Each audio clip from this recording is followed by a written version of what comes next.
And back here at Safeco Field, there's no bleeps needed for Bill Kruger and I, though. But what exciting day yesterday at Quest Field. What exciting day here at Safeco Field. The first game of a 6-game homestand. It's Mariners and Red Sox. Game 1 of a 3-game set. Bill, you take a look at the last 10 games between these two clubs. 5 up, 5 down. And you look inside the numbers, what are you seeing there? Is there a trend developing between these two? I think both these teams can really pitch, and these games are low scoring, and that's really been the key to both. And the Mariners have done a nice job of really keeping that Boston offense in check. Granted, they've had a lot of new faces in the lineup tonight, but the numbers at Safeco very favorable. They've won 15 of the last 24 here, so the Mariners feel good about themselves against the Red Sox here. Certainly favors the Mariners tonight, and Doug Fister on the mound likes those numbers. You like seeing kind of the different rookies and youngsters in that Red Sox lineup. A good matchup tonight. It's Lester at 16-8. The Tacoma native against Doug Fister at 5-11. Bill, as we said in the pregame show a little bit earlier, back on the winning ways and hoping to build on that last start in Oakland.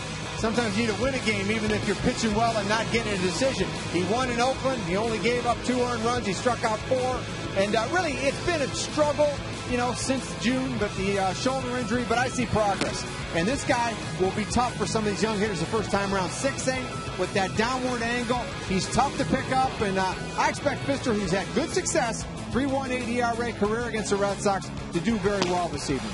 He's going to need to, because John Lester's on a heck of a roll. We talked about him unbeaten his last 4 starts on the road. He's got 9 wins on the road, tied for the lead in the American League, but not great numbers here in Seattle against the Mariners. Let's go down to the field and join Jay Mueller with more on Mr. Lester. The Mariners maybe have a recipe for success against this guy. Well, maybe, but John Lester has certainly made them work. If you remember back to Lester's start here at Safeco Field in July, he took a no-hitter into the 6th. He retired the first 17 batters before allowing a base runner. It was an error that allowed the base runner, and then Michael Saunders crushing a 2-run homer that helped propel the M's to a win. Even though Lester took the loss, Michael Saunders knows he is a tough matchup anytime he is on the mound. He's an all-around pitcher. He's a professional on the mound. He hits his spots. And he's one of those power pitchers that you usually don't see from the left side. There's a handful of them, but he's one of them that cuts and sinks the ball and hits the spot. He's a good pitcher, and we're going to have to get him up and over the plate. And I think the key is to try and score early off of him. I'm sure that you watch film on all these guys. Does it really help when you have a guy like him with his skill set?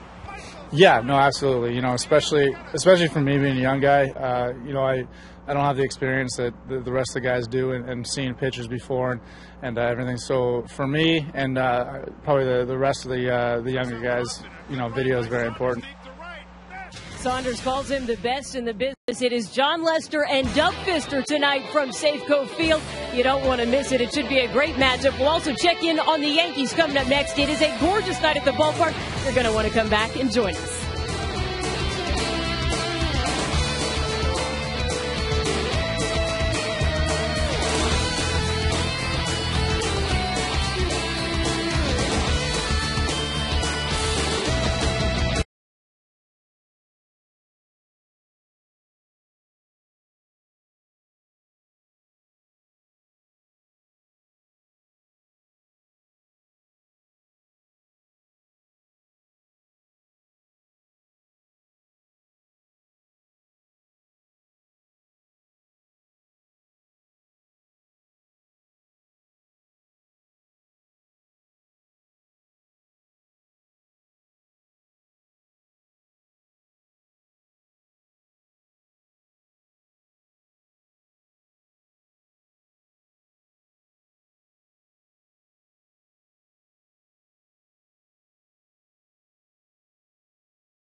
And we get set for baseball here at Safeco Field tonight. The first game of a three-game series for the Boston Red Sox and the final Monday night game here at home this year. And to you all, a very pleasant good evening, everybody. It's great to be home. Davey House along with Mike Lowers.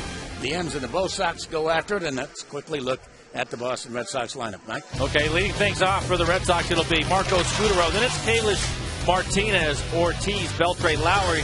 Then some of the kids, Reddick, Nava, and Anderson will hit ninth. Take a look at the numbers for Doug Fister. Pitched well in his last outing, ERA to 3.84, 145 in the third innings for him, 84 strikeouts. And the defense behind him. Matthew Yasopo getting the start out in the left field. Gutierrez in center, Ichiro out. And right in the infield will be Lopez and Wilson on the left side. Biggins and Kochman over on the right side of the infield. And Adam Moore will do the catching. So we get set to play baseball as Marco Scutaro playing second base tonight. He'll step in and lead it off. Every game a big game for Boston. And every game, let's not kid ourselves, is almost a must-win for them. As Fister finds the mark with his first pitch of the evening, 0-1. 8 games back of the Yankees, 7.5 games back in the wild card chase. So it's pressure every night for the injured and maligned Boston Red Sox. You've got 4 starters out of the lineup. And you know that story is strike over the outside corner with Pedroia and Euclid and Ellsbury and Mike Cameron all out of the lineup. It's a tough way to play baseball. It is. And, you know, you look at the depth of their club, and you had to feel pretty good about it coming out of spring training. But when the majority of them are in your starting lineup, and even those guys start to go, it makes it tough, and especially in the division that they're in playing in the East. And now as they wind down to the end, they find themselves using 4 rookies in the lineup tonight. And that pitch just misses inside. C.B. Buckner is the man calling balls and strikes tonight.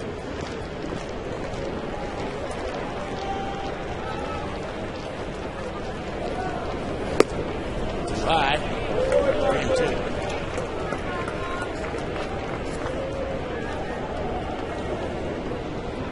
Fister his third career start against Boston all this season. Record 0-1. Pretty good ERA at 3.16. That's right down the middle. And Scutaro couldn't pull the trigger. So 1 away here as we begin play tonight. And Ryan Kalish, a rookie, center fielder. And he got the game-winning hit yesterday in Oakland and averted the Oakland A's sweep of the Boston Red Sox. Hitting .252. 64 degrees as we begin play tonight. Towering pop-up on the left side. And on the run, the shortstop calling Josh Wilson there. Just in fair territory. 2 down.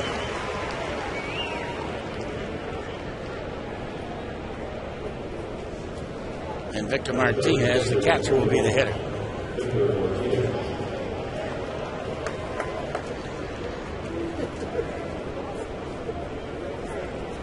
The Red Sox, this is their next to last road trip of the year, their final West Coast swing. They've got one more road trip and a short one to New York, and then a 4-game series in Chicago to play the White Sox.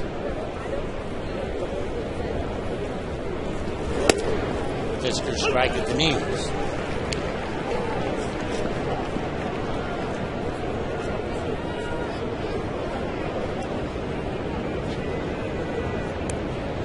Jason Varitek, their captain and catcher, who's been hurt all year long with that broken leg, is back on the active roster as that ball goes right through Biggins for an error.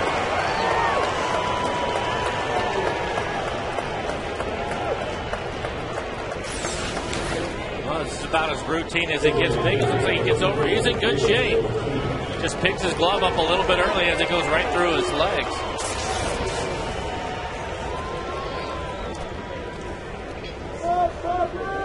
Mariners will put a shift on for David Ortiz.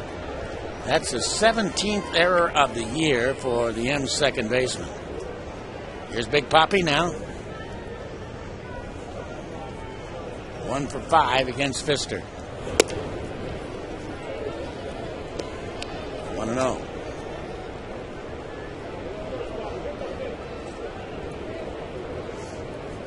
Hams have lost 4 in a row. They were shut out yesterday in Anaheim.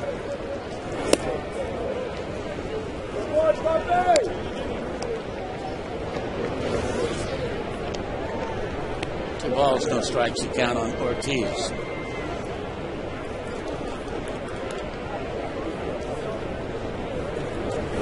And that's about that. The Mariners have played 15 consecutive games here in Seattle in which they have not scored more than 3 runs. That's the bad news. Fairly good news is that they've held their own in those games. They're 7 and 8 in those 15 games, shows that they've had outstanding pitching. It's been the pitching that's held them up. When you're in the American League, you have to score runs, and that is not good for an offense in the American League, but the pitching has pitched well. And that ball is lined to Ichiro on the run. He will make the catch to retire the side. No runs, no hits, and there and a man left. We are underway. Good to have you with us from Safeco Field. Red Sox, nothing. The Mariners coming up.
Josh Wilson will hit 9th. Take a look at the numbers for John Lester. Quality left-handers in this league, a 3.26 ERA, 182 innings pitched for him so far this year. In the outfield, Nava, Kalish, and Reddick. Across the infield, Beltre, Lowry, Scutero, and Anderson. And doing the catching will be Victor Martinez. So John Lester, who retired 16 in a row and then absorbed a loss back in July here. First pitch to Ichiro is hit to left field. And Daniel Nava will make the catch out there. Look at Ichiro with 186 hits. This a 6-game homestand. He's 14 hits away from 200. You're darn right he's got a shot at getting to 200 before the Mariners hit the road if he gets hot. He'll have to get really hot to do that. I think the one thing that everybody should feel good about is with 14 hits to go, he's going to get to 200. Yeah. But you're right, if he has a couple of big games, he can certainly put a big dent into that. So here is Figgy now.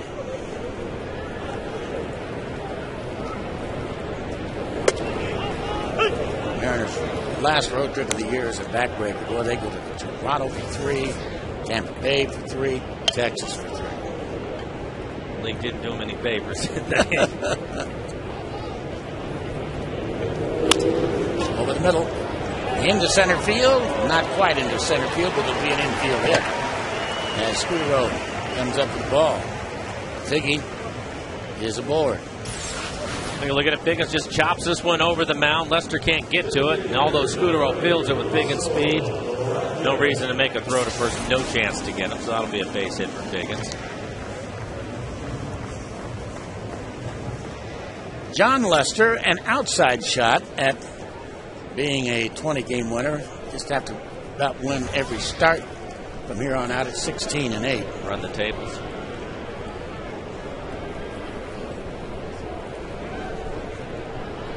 Russ O'Brien takes the strike, 0-1 the count. He has won his last 3 in a row.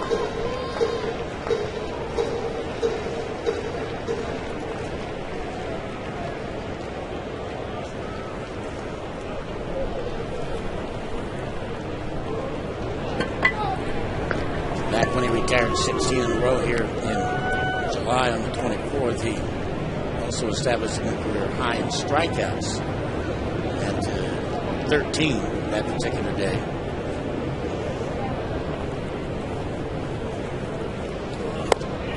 Ryan takes away a ball and a strike.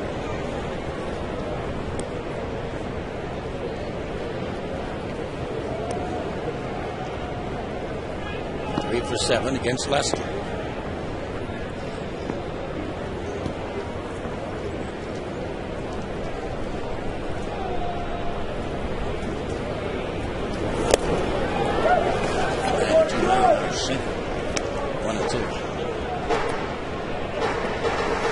Interesting to watch what different pitchers do with their gloves while they're looking in to get the sign.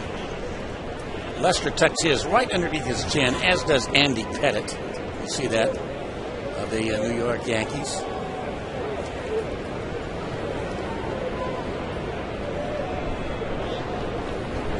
Some of them will just cover their face. You barely see their eyes looking over the top of it.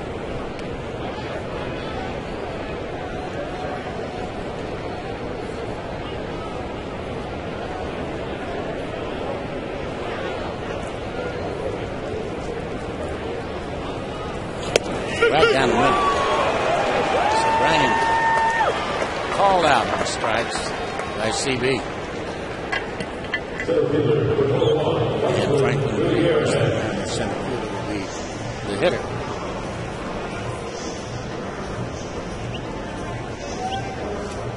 Congratulations to the Rainiers. Winners last night 4-1 over Sacramento. They will open up the championship series against Memphis tomorrow in Memphis, and all games will be played in Memphis. That's 3 out of 5 for the PCL championship.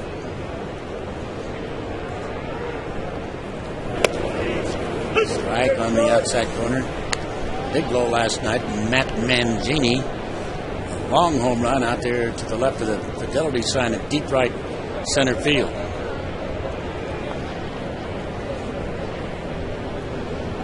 They had quite a year.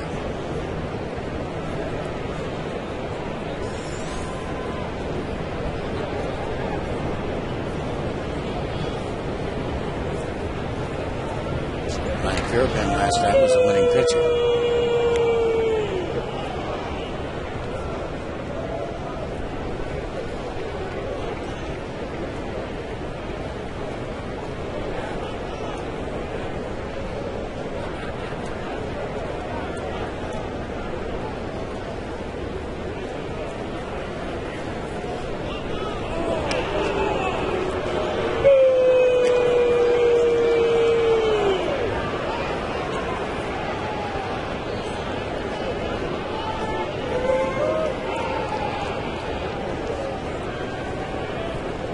Lester, not much of a move over to first base. I think he's just letting Biggins know that he's paying attention to him. If Biggins tries to steal, I think he'll go on his first move. I don't think he'll try to read it. And a fly ball to fairly deep right field.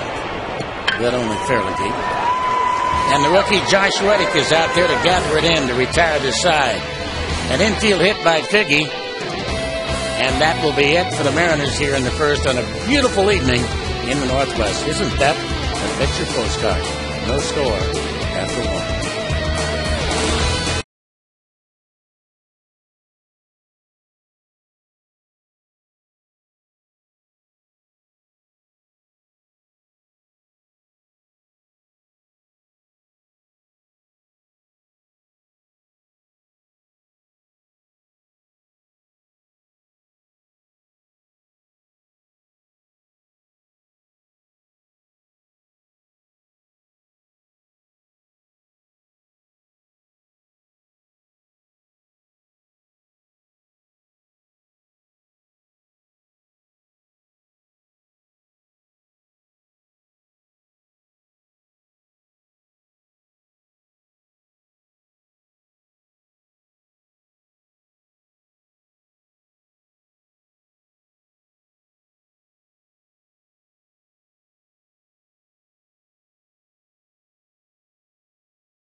It's cut on and rolled down the third baseline. So quickly, 2 strikes on Beltre, having a great year in his first year with the Red Sox.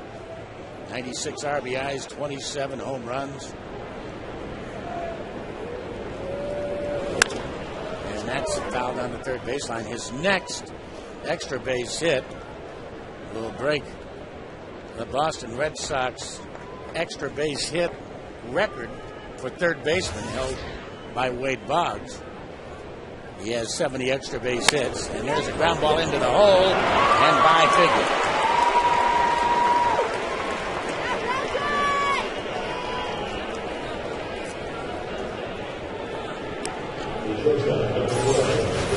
A couple of pitches inside. Doug goes away from him. It looks like Adrian's a little bit out in front of it, but able to keep his hands back long enough to punch this ball into the right side of the infield. I think it's diving for it. Not much of a chance to get it. Here's a switch hitting shortstop, Jed Lowry.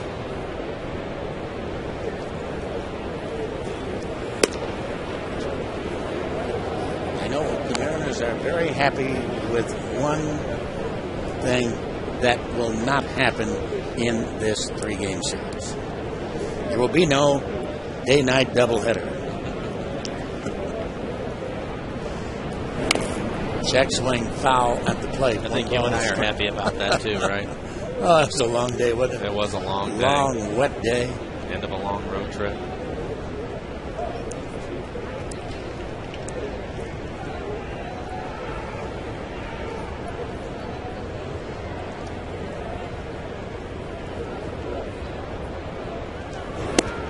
And it changed that time. A little bit outside. 2-1. The 3 days we spent in Boston, I think, were probably the worst 3 days weather-wise I can ever remember. Yeah, for that time of the year. And a line drive fair down the right field line by Kotzman.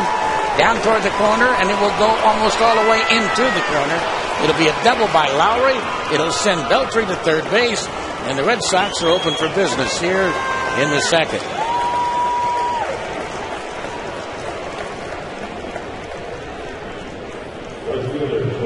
Solid double over the head of Casey Kochman. Beltre actually started back towards first base. Take a look at Beltre trying to get back, thinking Kochman had a chance, and then he takes off. But because the ball was all the way down into the corner, Adrian's still able to get to third. I doubt he scores on it anyways. Just out of the reach of Casey Kochman, so a bad break for Doug Fister on that one. Well, here's Josh Reddick, and he hits a ground ball to shortstop, and the run will score as Josh Wilson will throw out Reddick. Lowry has to hold at second base. And again, the Red Sox just did something that the Mariners could not do yesterday, and that is make a productive out with a runners at second and third and nobody out. They get the ball in play. Yeah, and the first thing is you want to get the runner in, which is exactly what Reddick was able to do. If you can hit the ball to the right side, it's even better because then you push the next runner up. But at least they got the most important thing done, and that is to at least get the runner in. Daniel Nava, the switch hitter, a little bit outside. Ball one ball and no strikes. Another rookie. And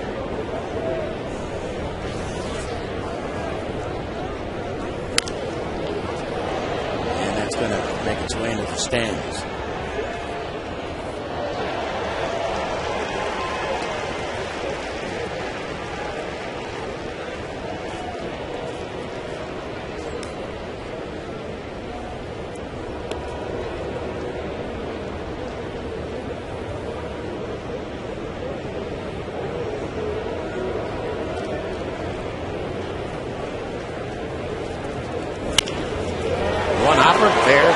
Line again, so that'll get the second run in all the way into the corner one more time, and Ichiro will pick it out of the corner.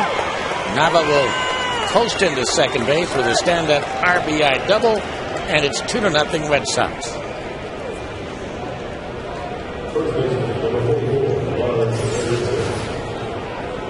The left-handed hitters Lowry and now Nava both pulling the ball up at Doug Fister, trying to get inside. That one actually jams him a little bit, but Casey playing way off the bag. So pulls us down into the corner, so Lowry scores easily. Just trades places with him out at second base. And here is another one of the rookies in the lineup in a call-up. He started out at AA Portland. That's Maine. Went to AAA Pawtucket. His name is Lars Anderson. And he takes a strike, 0-1 the count. Combined, he hit .274 with 15 home runs and 69 RBIs in the minors this year. You can see just 9 at-bats since his call-up, 2 for 9.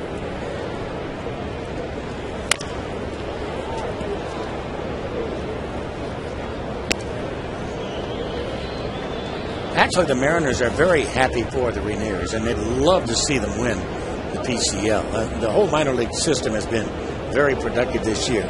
That having been said, with them going so deep into the playoffs, it hurts the kids that they want to see play at this level because they don't want to break up that team.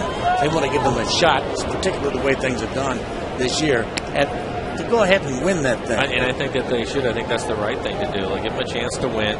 And nowadays, especially, they'll get a chance to come up here and probably be around the last 2 weeks maybe, but they also have the fall league that they can send those kids to, and that's become a pretty competitive league. A lot of big leaguers have come out of that league. Anderson hits a deep drive into left center field, and Gutierrez can't get to it. So that will be the third double of the inning. And it's 3-0 Boston.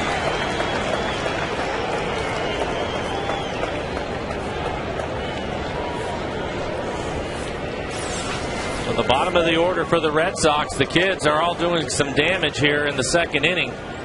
Take a look at the swing by Lars Anderson. Solid base hit, drives the ball into the gap out in left center field.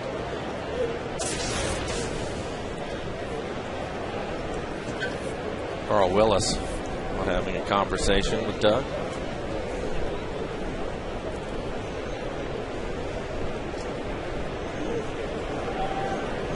So a leadoff single. A double by Lowry, an RBI ground ball to shortstop, an RBI double to right, and an RBI double to left center.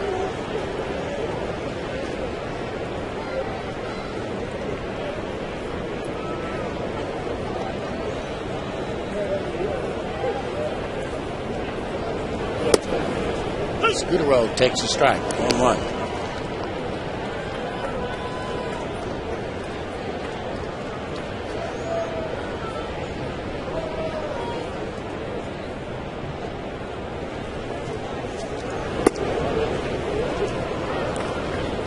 One strike. The Rockies have been the hot club in the National League West and making a heck of a run at both San Diego and the San Francisco Giants. And they are hosting San Diego as that ball is rolled right to shortstop, and Josh decides to go ahead and go to first base. Ball not hit hard enough to try and get Anderson at third. They have won 10 games in a row.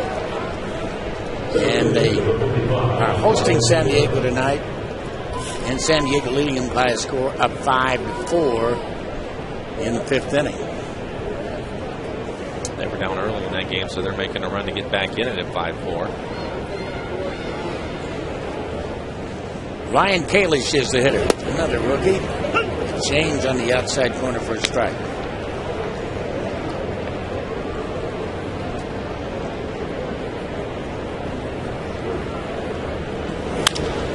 And that's sliced down toward the left field corner, and it is going to be a foul ball.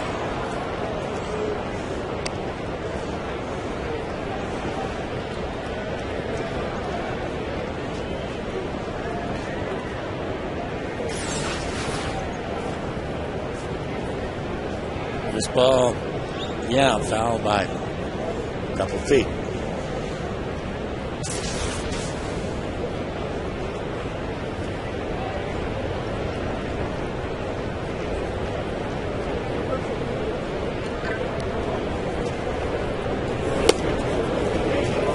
Two.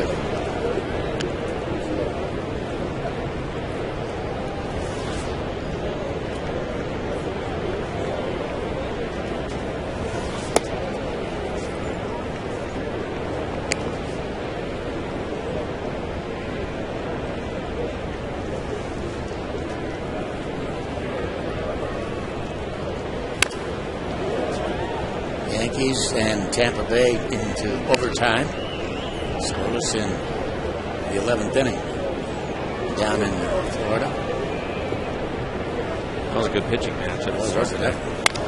And that ball is hit hard, and Ichiro going back to make the catch and throw the ball back into the stands out in right field.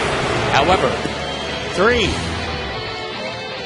runs on 4 hits, and the Red Sox have taken a 3-0 lead.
Guys in the Mariners dugout watching Lester so far. 10 pitches for him, 9 of them for strikes. He's going right at him with fastballs.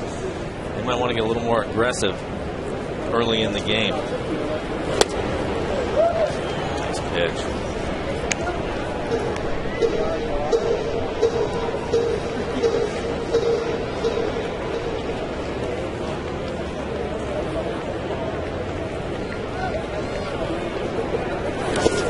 Chased the ball in the dirt that time. So with 1 away and Casey Kotzman due up, let's check in with Angie. Angie.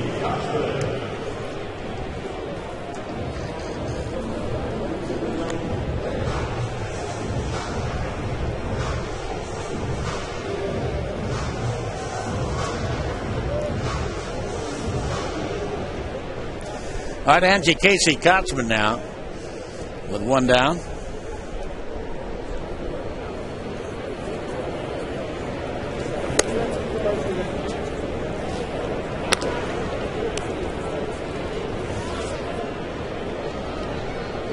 That was the first pitch. It was not a first pitch strike. Yeah, he's going right at him. A lot of fastballs here. First couple innings of the game. There's a slow breaking ball. Hitters, a lot of times you want to try, especially somebody like Lester, a quality pitcher, you try to be patient, get his pitch count up, but if he's showing you that he's going to go at you, you have to change things up and maybe be a little more aggressive with him. Nice easy to Hopper. And the robotic man over at third base. Stops, throws, got him. Adrian Beltre. 2 down. Well, not at the game tonight. You can catch the Mariners and Red Sox in person here at Safeco Field tomorrow and Wednesday. Good seats available as the Mariners continue their series with the BOS Sox. Get your tickets at mariners.com or any Mariners team store location. Tui is the hitter now.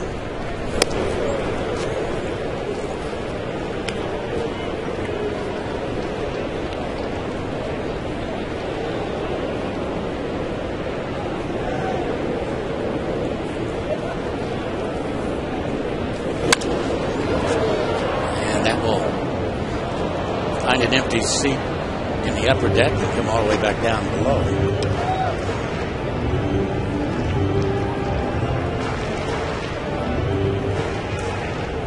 Matt had a nice road trip. He went 3 for 7 with a home run on the trip.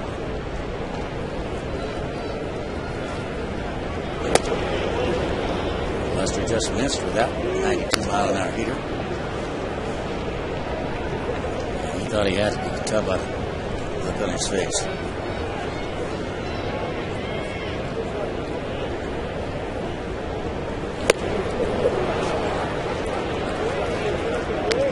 Two and two.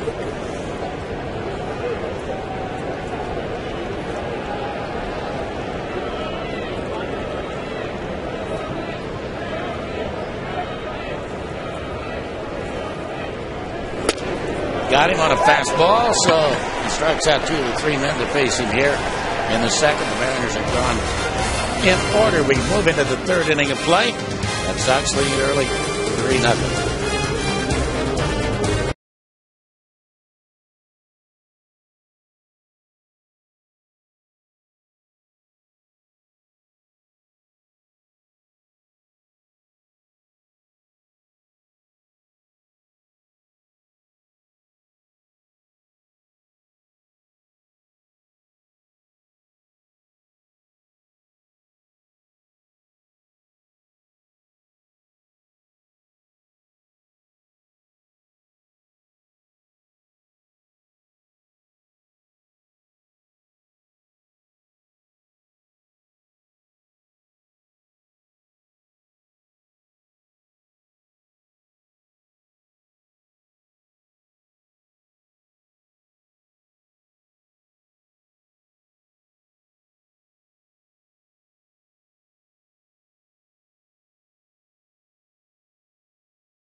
A beautiful night as we move into the 3rd inning of play. Victor Martinez, the catcher of the Red Sox board.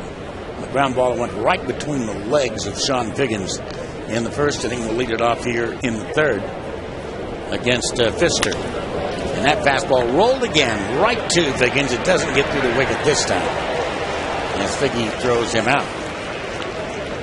1 down. You mentioned Lester has an outside shot at 20 wins. Who was the last Red Sox southpaw, the last left-hander that had Boston across his chest to win 20 games in a season? Was it the Babe, Lefty Grove, Mel Parnell, or Bill Lee? One of those 4. The last Red Sox pitcher to win 20 games. David Ortiz, a swing and a miss. Hit the ball hard, but at Ichiro. You know it? I think so. Okay. It's Mel Parnell. Really? Yeah. He was a great left-hander back, pitched on the Ted Williams teams. Yeah, I believe that's who it was. And as you can see, the shift again is on for David Ortiz. Who do you think it is? Initially looking at it, I would have gone with Bill Lee. I would have thought that he'd won 20 games. I don't think Bill ever won 20. Huh. He just won a ball game. You realize that? Last weekend or something? Pitching for somebody at the age of 63 is swinging and miss. Yes. David Ortiz is down on strikes. Somebody he pitched for, and he got credit for the victories. He was in the paper. Good for him. Yeah. So with 2 down, Adrian Beltre started. Yeah. You ever win a Cy Young Award that you know of? Don't know. I don't believe he did.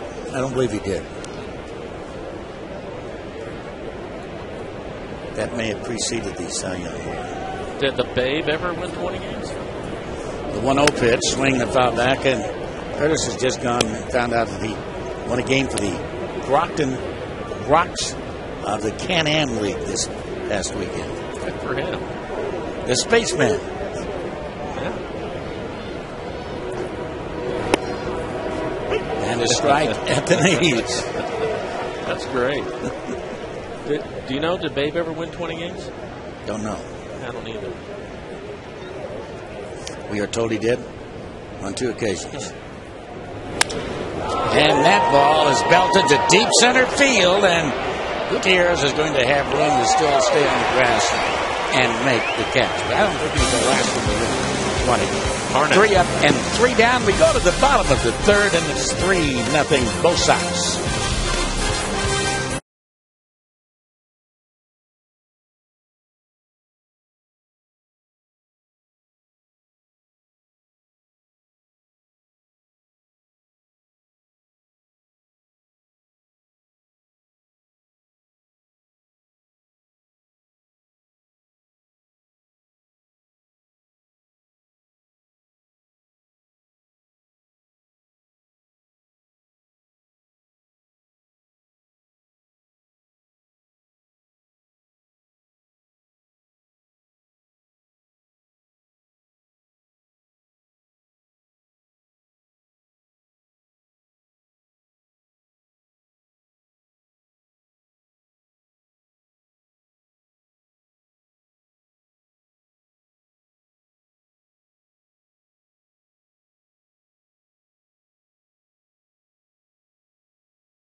Thank you, Angie. Reed Brignac, long ball, wins it. 1-0. A strike on the outside corner to Adam Moore. Nice little changeup thrown to him.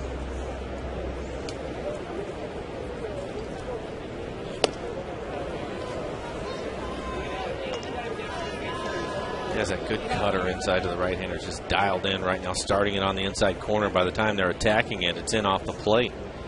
They're swinging over the top of it.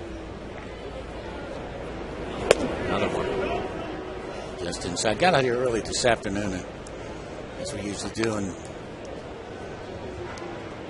Adam Moore was out on the grass with his mentor, Roger Hansen, with Jason Varitek. You might remember that Jason Varitek was the #1 draft choice for the Mariners, and Roger Hansen worked with him too. And Jason, just getting off the DL, was Adam Moore's down on strikes. 1 away here in the 3rd. And talking to Varitek about catching. And Roger wanted to be there to talk to him because he was also Varitek's coach, to get some tips on the catching.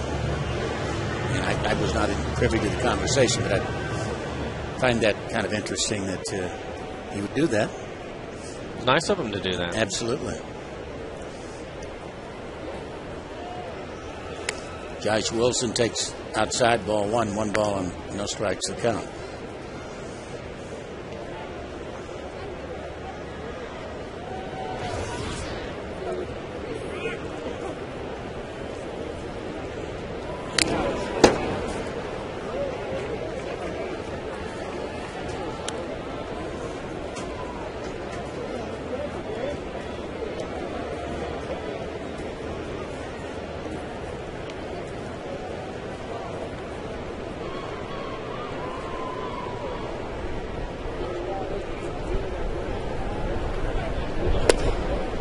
John Mullen inside. It seems like every day that Roger is with Adam Moore doing something. Today, they were out in the bullpen. They were working on blocking pitches. They said, what, no pop-ups today? And a swing and a miss. He said, no, that's probably going to come in a couple of days. Tomorrow's going to be blocking home plate. Yeah, well, all those things are, but they do it all the time. They worked on his mechanics throwing down to second base. He's put in a lot of work, but that's the way it should be. You're a young player and get a chance to fine tune what you're doing at this level. You may as well take advantage of it. He's worked awfully hard. I asked Adam as that ball is going to, I think, make its way back lower so deep. I said, are you tired? Because he's been playing almost every day. Every once in a while he gets a respite, as he did with Josh Bard catching down in Anaheim. But I said, are you tired? He says, oh, no, not at all. I said, what are you going to do this winter? He said, well, I'm going to go home for a little bit and then go back to Arizona and work again. Roger will be down, I'll be working with him most of the winter. Change, and down on strikes is Josh Wilson. The answer to our trivia question, you fans, in the question about who's the last left-hander to win 20 games for Boston, 49% of you agreed with me and said Mel Parnell, and you are right. It was Mel Parnell, and there are all the left-handers who have won 20 games with the Red Sox. Babe Ruth did it twice. Mel Parnell did it twice. Jesse Tannenhill did it twice. Ichiro takes a strike over the outside corner.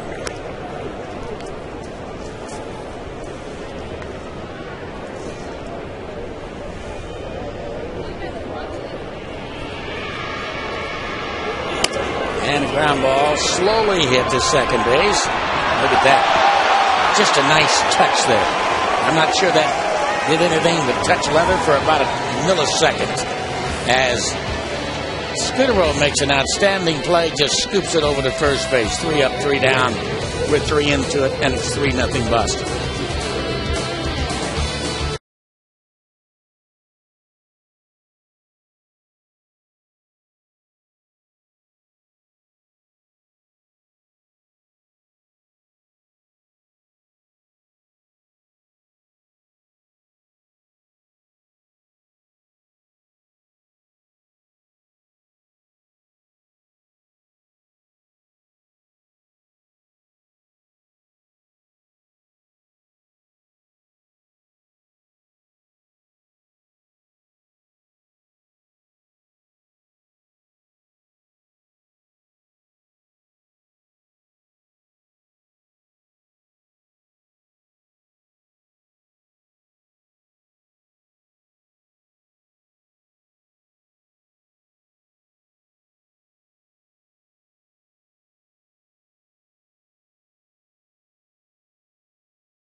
All right, Angie, thank you very much, and welcome everybody to the top half of the fourth inning. The Boston Red Sox lead by a score of 3-0. Rick Riz along with Mike Blowers, and Mike, Mr. Lester, mighty tough early in this game. He is, and I think that the Mariners offensively are going to have to get aggressive with him. Rick, he's throwing a lot of fastballs for strikes early in count, going to his cutter to the right-hander, who's been a very effective pitch to him, and the slider. So get after the fastball early. Fall behind right now. He's striking some Mariners out. He's really doing a nice job with that cutter in on him. Jed Lowry leading things off, and he takes a pitch down low and inside. As the count goes to 2-2. Lowry had one of the hits and one of the runs scored for Boston when they got their 3 runs in the top half of the second. Opening game of the 3-game series between the Mariners and the Red Sox. Check swing, and it's outside for ball 3. Full count 3-2. It'll be Lowry, Reddick, and Nava. 4 rookies in this lineup for the Red Sox tonight. The 3-2. High in the air, center field. Going back of the ball is Franklin Gutierrez. He's underneath it and makes the catch. So 1 out for Boston here in the top half of the 4th inning. And that'll bring up right fielder Josh Reddick. He's going to be back home after the 6-game road trip. Great to see former Mariner Alvin Davis here at the ballpark tonight with his mom Miley, who turned 90 years of age, Mike. And she looked great, as did Alvin. Alvin looks like he can still play. Yeah. Back in 1984, Alvin Davis, the American League Rookie of the Year. Josh Reddick takes inside, ball 1. Had 116 RBIs that year. Over 20 home runs. And that same season, Mark Langston was the American League Rookie Pitcher of the Year. Ball 2, 2 balls and no strikes. How about that?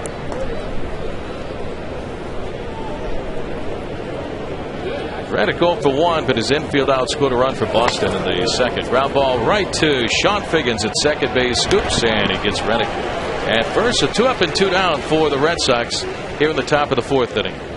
Say, friends, the Rangers visit Safeco Field for a 3-game series beginning on Friday night. Make sure you're right here at the ballpark as American League Cy Young candidate Felix Hernandez is scheduled to take the mound for the Mariners. For tickets, visit Mariners.com or stop on by any Mariners team store. There he is, Felix Hernandez, having another outstanding season, Mike. Mariners need to score him some runs. Say the same thing for the man sitting next to him, Jason Vargas. Done a nice job this year. Jason yesterday afternoon, in Anaheim, 7 innings. Gave up just 2 runs, a quality start, but the Angels shut out the Mariners 3-0. Daniel Nava, the hitter, looks at strike 2, 0-2 the county, and an RBI double, and he scored a run in the second.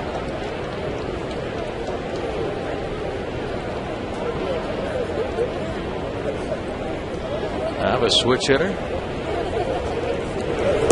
And curveball, strike 3, got him looking. Holy smokes, how about that curveball from Doug Fister?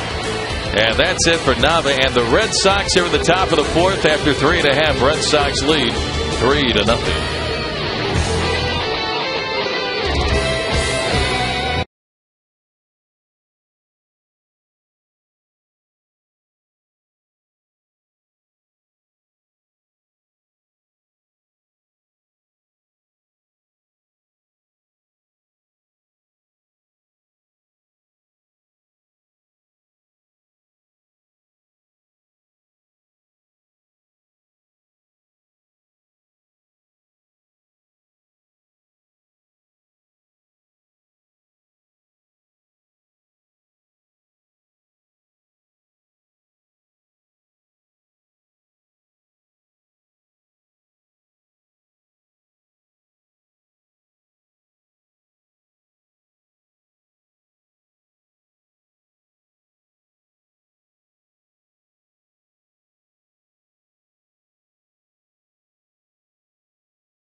Out here at Safeco Field in the Budweiser first inning and see who is enjoying the ball game.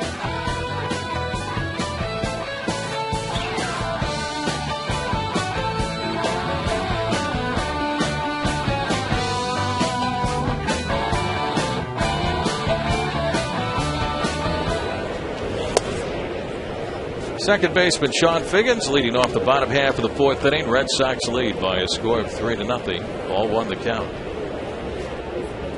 Figgins had an infield base hit his first time up in the first inning. He'll be followed by Russell Branyan and then Franklin Gutierrez. John Lester, big kid out of Tacoma, Washington, went to Bellarmine Prep. 16-8 record with a 3.26 ERA. And Mike, there's always a lot of talk about the Cy Young Award, especially with the year Felix has had and CC Sabathia. But you got to include John Lester and David Price. Even Clay Buckles, a teammate of Lester's. Even a Rafael Soriano bunt attempt by Figgins fouls it away, and the count is 1-2 on Sean. Trevor Cahill with Trevor Cahill. Nobody talks about him. Right? He's won 16-5. With one of the better ERAs in the American League. He's right there. Yeah. Felix right now with the best ERA in the American League. And he leads the league in strikeouts, innings pitched. A lot of numbers in his favor. We'll just have to wait and see at the end of the regular season when the two writers from each league send in their ballots. The 1-2 on the way, swing and a foul back by Sean, and the count stays at 1-2. Great to see the kids from Auburn, the Little League team from Auburn here at the ballpark. Met the manager and some of the kids on the baseball team that were down on the field during batting practice. Kai Nahaku is the manager of the ball club. And there they are. They're here at the ballpark tonight. Way to go, kids.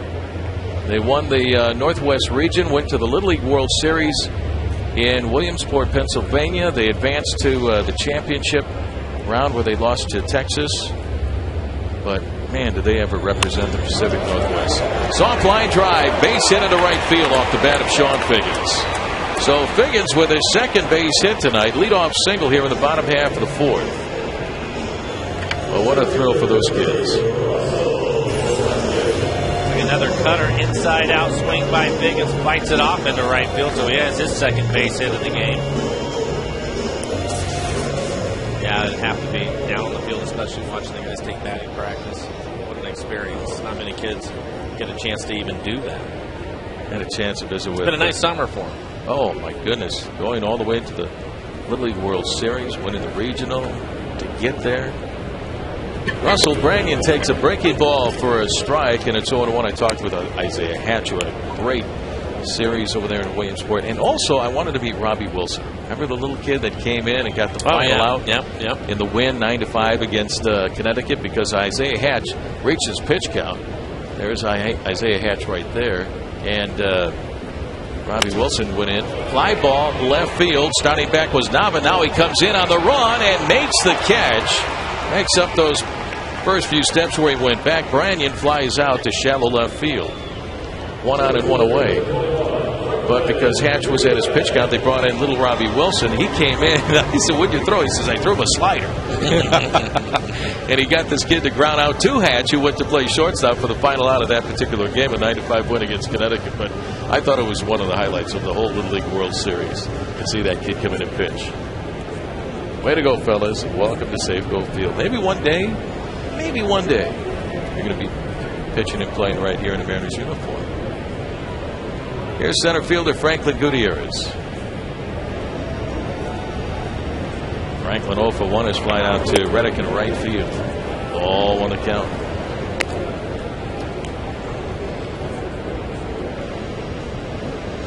Just talking with Mike Lowell, who's going to call it quits after this season. He's had a long career, 13 years in the big leagues. And we were talking about him, wrapping up this year and talking about playing in the big leagues for 13 seasons, having a lot of success, winning 2 World Series, one with the Marlins in 2003 against the Yankees and one a few years ago with Boston against Colorado. He said, "I never thought playing baseball as a kid I'd even have a chance, but my dad asked me," he said, "What do you want to be when you grow up?" He said, "I want to be a baseball player." "Yeah, really? What do you really want to be when you grow up?" And he said, "Dad, I want to be a Major League Baseball player." Well, he was, and he's a good one. He's had a great career. Mike Lowell, not on the lineup tonight. Will retire at the end of the season. Has 2 World Series rings. This kid has 1. He was outstanding back in that 2007 World Series. John Lester, as a matter of fact, won the deciding Game 4 as the Red Sox swept the Rockies. They went 5 2/3 scoreless innings in that start against Colorado.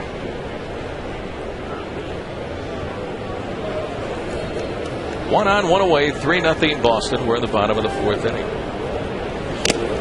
All the way off the mask of the catcher, Victor Martinez, and the count is 1-2 on Goody.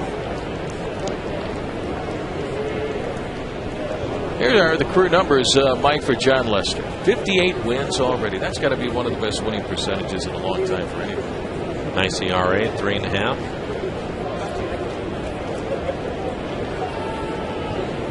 72 walks to 683 strikeouts.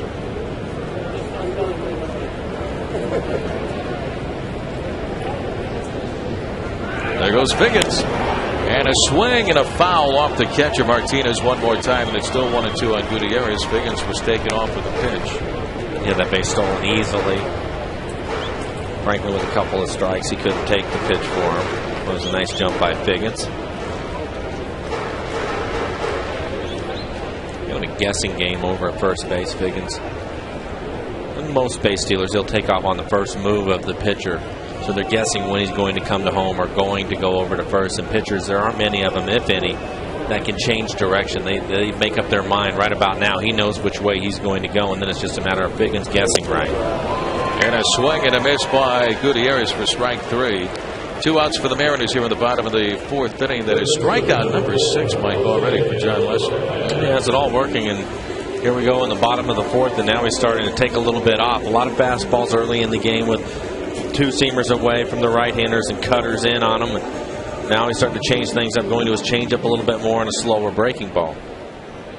Here's something. Just been informed that the winning percentage by John Lester is the best all time in Boston Red Sox history by a left-handed pitcher. Here's Jose Lopez, and he takes a look at ball 1. His winning percentage of .707 is better than the other guy who is in second on that list. Hall of Famer Babe Ruth was a left-handed pitcher for the Red Sox from 1914 to 1919. Was a pitcher when the Red Sox won the series back in 1918. There goes Sean. Pitch low for a ball. Sidearm sling down to second by Martinez. Not in time. And Figgins, he wanted that second base bag, and he got it. Stolen base for Sean, his 38th of the year. Again, takes off on the first move. Doesn't try to read Lester at all. Just takes off and gets a nice jump. Martinez trying to get rid of it quickly, but no chance to get Figgins down in second. So there you go in that guessing game, Rick, and he guessed right. Was able to get a stolen base out of it. You know, you talk about that percentage for Lester for a lefty. Pitching half his games in Fenway Park, as you know, with that short porch out in left field, the monster out there. Those are pretty impressive numbers to be successful as a left-hander, because typically managers are going to load up their lineups with right-handed hitters, especially against somebody like John. So to come up with that type of winning percentages, that's an impressive thing. Lopez, a one-hopper to third. Beltre is there. Stops, pops, fires over to first base. That's his style. Comes to that screeching halt, then whips the throw to first base. That'll end the inning. No runs, a hit, and a man left on. After 4 innings to play, Red Sox lead 3-0.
as Pfister delivers and change. It's high and outside for ball one. Anderson, one of the rookies, one of 4 rookies in this lineup tonight, in an RBI double. Deep to left center field. His first time up in the second. 1-1 the count.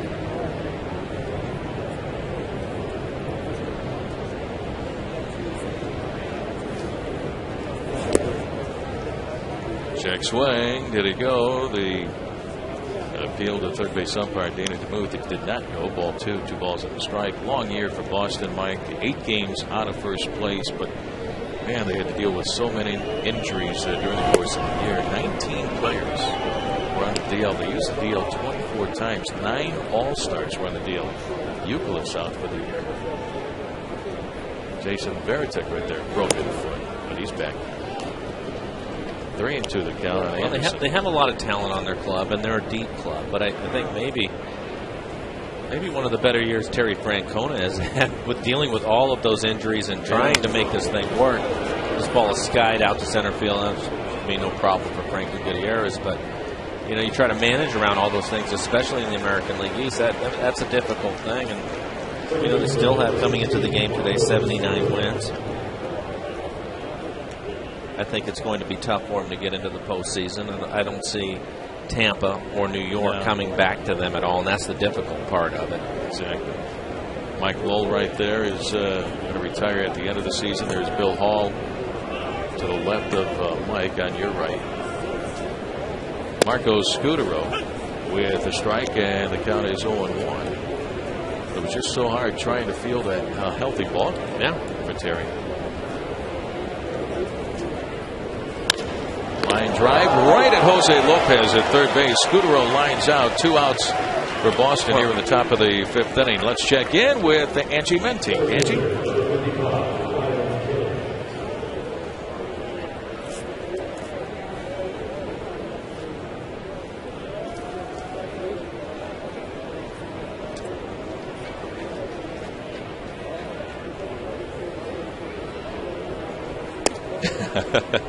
Yes, it is, Ange. Here is Ryan Kalish. He takes down an in-ball 1. So good luck to the Tacoma Rainiers, who played here last night and won as they beat the Sacramento River Cats by a score of 4-1. Ryan Fearman, 8 innings of 2-hit baseball. Fly ball, easy play, center field. Franklin Gutierrez is there to make the catch, and that is 6, 7, 8, 9, 10, 11 in a row retired by Doug Pfister. We go to the bottom of the 5th inning. Red Sox lead 3-0.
Capital of the Northwest.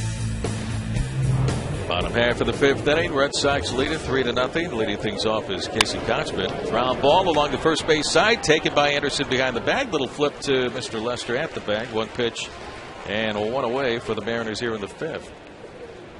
Clear, cool night here in Seattle. Welcome to Safeco Field, everybody. Rick Riz, along with Mike Blowers, our associate director up here, Robbie Nielsen. Riz, our statistician. Bubba, the sound guy. Very silent back there, being the sound guy. Part of the crew. Bring you all the pictures and the sounds of Mariners baseball. Here's left fielder Matt Tuiasosopo. 2-0 for 1. He struck out in the 2nd already. Mr. Lester has 6 strikeouts.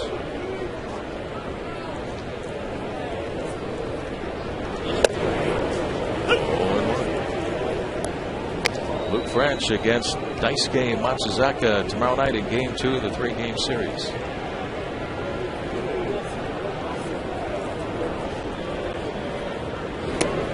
Swing and a miss. Besides throwing 95, Mike Lester has that changeup and that slow curveball working tonight too. And his cutter is 90, 91 miles an hour. So far, very efficient on his pitch count. 9 pitches in the first, 11 in the second. So he's throwing a lot of strikes so far, Rick. 51 pitches, 39 strikes, just 12 balls. 1-2 on Tui.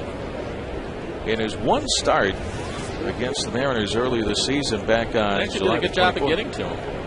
He retired the first 17 guys he faced, and the Mariners got back. Yeah. Won that game 5. Fouled away off the catcher. Martinez still 1-2 on Tui.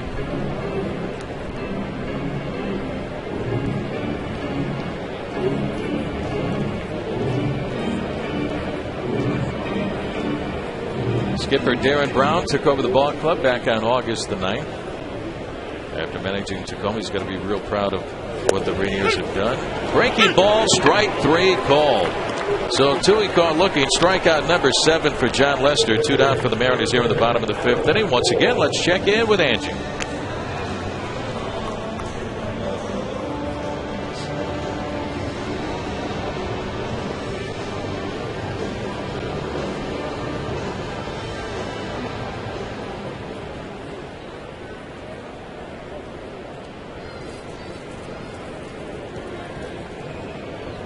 Catcher Adam Moore with a swing and a miss out in front of the off-speed pitch. 0-1. Also, congratulations to the Everett Aqua Sox. They won last night 6-1, beating the Spokane Indians to win the Northwest League title. There you go, guys. Here's a look at what else is going on in the minor leagues for the Mariners. High Desert Mavericks eliminated from the California League playoffs yesterday, but they got there. The Clinton Lumber Kings were in the playoffs. Each one of the Mariners minor league clubs, Mike, were in the playoffs except one team, and the Everett Aqua Sox winning last night the Northwest League title, beating Spokane. They were 49-27. That's the first title for Everett since 1985, when they were affiliated at the time with the San Francisco Giants, and they were the Everett Giants. So congratulations to the Everett Aqua Sox. Clinton won their first round of the playoffs, so they move on as well. Well, the hope is with the success that they've had as an organization in the minor leagues, that you start to see some of that talent get to the major leagues, and a lot of those lower levels that you hope that you can sustain a level of excellence for a period of time because of that. Keep moving those kids along, getting that winning feeling. Ground ball, diving stop at first base. Lars Anderson over to Lester, covering the bag, and it's in time to get Adam Moore. Robbing Moore of a base hit is Lars Anderson. A 1-2-3, bottom of the 5th after 5. Red Sox lead 3-0.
Calendar brought to you by Sleep Country USA. 2 more with the Red Sox, a day off on Thursday, and then 3 over the weekend here at home against the first place Texas Rangers. Then the final road trip of the year to Toronto, Tampa Bay, and to Texas. Then the Mariners get home for the Final 4 against Oakland. Top of the 6th inning, Victor Martinez will lead things off against Doug Fister. Mike, who has settled down. He's retired the last 10 in a row since the Red Sox got all 3 runs against him in the second. And I'm sure that Doug knows, watching Lester pitch across the way, that he can't afford to give up any more runs. So he's just been doing a nice job since the second inning of holding the Red Sox there and trying to give his offense a chance to climb back into this game. This next pitch will be number 70 for him. And strike 2 called on Martinez. Count is 0-2. Take a look at Doug. He's been efficient. Had to work hard in the second inning, but other than that, getting off the field in pretty good shape. Popped out of play, and the count is still 0-2 on Martinez. Obviously, Mike, a long year for the ball club, 55 and 88, but they're going to be able to take some things out of it and get ready for next year. And I think one of them, obviously, the starting pitching of this kid right here, and also Jason Vargas, lined foul on the right field side. Well, I think the pitching is in good shape, but it's more on the offensive side. And now what you hope is that the guys that'll be returning, the veteran guys, will get back to the type of numbers they've had throughout their career, because the majority of them, if not all of them, have had down years. And that the younger guys, Rick, which is the real trick, the younger guys with the experience that they're getting this year are able to do a little bit more next year to help this team. Popped way up there into right field. Going out, Kochman and Figgins. Kochman giving way to Sean right on the line, and Figgins is there to make the catch. Because really, when you look at the club, it's no big secret. Offensively, they're going to have to do a better job next year because the pitching is there for them. Right. And you're going to have to lean on some of the younger guys. You know, I know that we were talking about the AAA club moving on, but you're going to see guys like the Justin Smoke that is going to be here. And sometime maybe Hackley is here. You have Adam Moore here. Saunders is going to have to do more. Right. I mean, these guys are just going to have to do more and progress as major league players. Big Poppy. And then you got to take a look at some of the guys down in the minor leagues that had the power. You know, Greg Hallman who hit 33 home runs on the season. But these guys getting some valuable experience all season long. Adam Moore, Josh Wilson, and Sissoko in the lineup tonight. Popped up by Poppy behind home plate. Moore off with a mass, leads back, and he can't get it. Went too far, and that ball is going to come back on you. And David Ortiz is still alive. And it's going to be an error on the catcher, Adam Moore. This one's skied straight up the elevator shaft, and in these major league ballparks, Rick, that ball will always come back. You have to really do a better job of staying behind it, but that's experience. And Roger Hansen, we were talking about it earlier, he's worked with Adam on some of the pop-up drills, and I'm sure they'll do some more of that this week. But it's just, you know, it's experience at this level, knowing that that ball is going to come back. And all the time, you see Roger out there with Adam Moore, day after day after day. Inside and low on Ortiz, and down 1-2. That's what this experience is all about. Well, it's that, and it's about, you know, sometimes you have younger guys and you rush them through to get them to the big leagues because they're talented people, but you have to keep working with them. And some situations you get in, you know, some of the clubs that are out there right now that are in pennant races, you can't afford necessarily to do that. Right. But when you've struggled, like you mentioned, the Mariners have this year, give them some experience at this level, but you still have to continue to work with them. On a hop down the line, and it skips on by Casey Kochman, and a fan gets to it. That's going to be fan interference. Oh, it's a Red Sox fan, too, when you know it. And they're going to have to enjoy this game from outside Safeco Field. David Ortiz with a double, fan interference double. So that fan will be asked to leave the ballpark. I'll take a look at it. A little top spin. Casey tries to give some ground to get a longer hop and can't come up with it. Typically he will. He's one of the best defensively, and that fan, I'm sure, as you mentioned, will have to find another place to watch the ball. Beltre fouls one away 0-1, and that double by Ortiz snaps the string of 11 in a row retired by Doug Fister.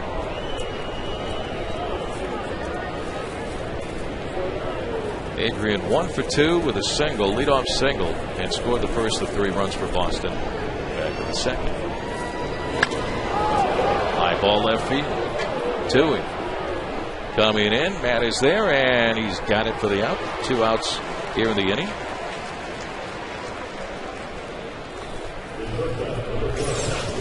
One out, 2 away. There's Elise Thomas's, who is there every night. She's a season ticket holder, and she's going, hey. She knows the rules down there. Hit the road, pal.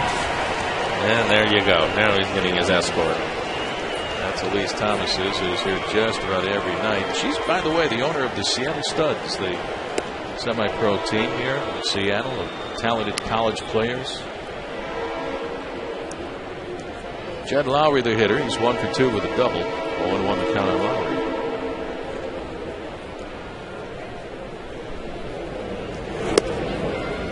1-1.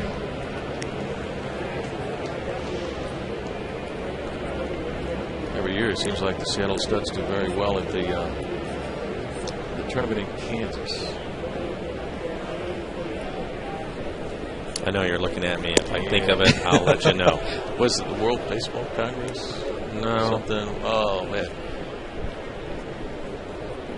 That's she's the owner of the Seattle Studs, so that's their cap and that's their jacket.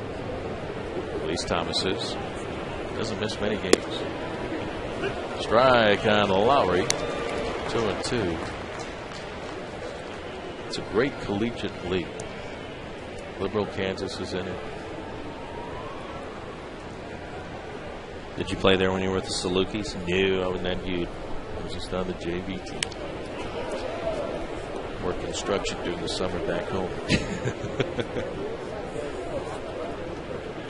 Fouled back by Lowry. Still 2-2.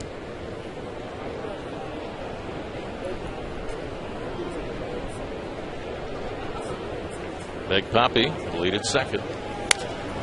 Fly ball into right field. Easy play for Ichiro. He puts it away for out number 3, and that's it for Boston in the 6th inning after 5.5. Red Sox lead 3-0.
And there's another first pitch strike from John Lester. Josh 0 for 1. He struck out back in the 3rd. There's only 2 hits. Ground ball to 3rd. Beltre is there. Snap throw to first base. 1 away. Adrian always comes to that screeching halt when he gets a ground ball. Strong right arm. Say visit the official online shop for the Seattle Mariners at Mariners.com. Browse the largest online selection of authentic team gear, including official caps, t-shirts, jerseys, collectibles, and more. So get your team gear straight from the source. Shop at Mariners.com. Shop. Here's Ichiro, 1 out, nobody on. Closing in on another 200-hit season. Needs just 14 hits for 200 hits. Ball 1.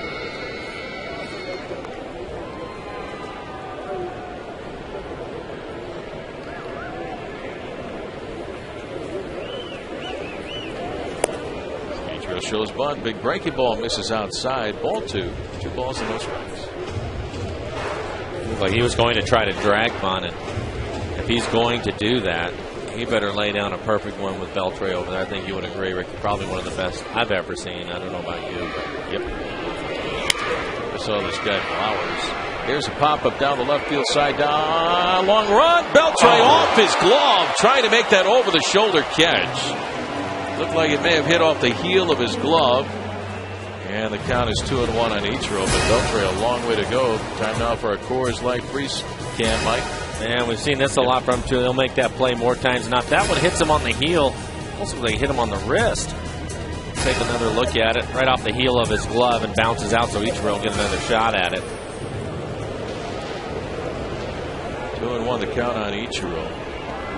Now, you're right. He's one of the best you've seen at third base. I tell you what, you played a great third base for a long time in the big leagues. Strong arm, fly ball, left center field. On the move is Kalish, and Ryan is there to make the catch for the second out of the inning. Figgins is coming up. He's had a good night. The only Mariners that has so far. He has 2 hits, 2 for 2 in the game with a stolen base.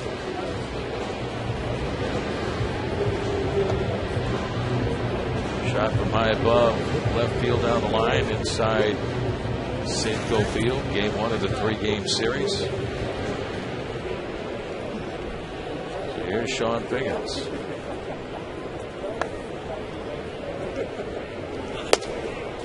Oh, and 1.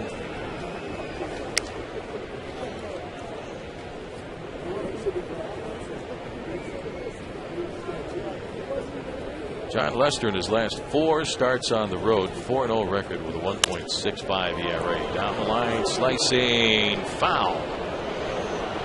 That fan is no longer seated. That got to Big Poppy's double. 0-2 the count on Figgins.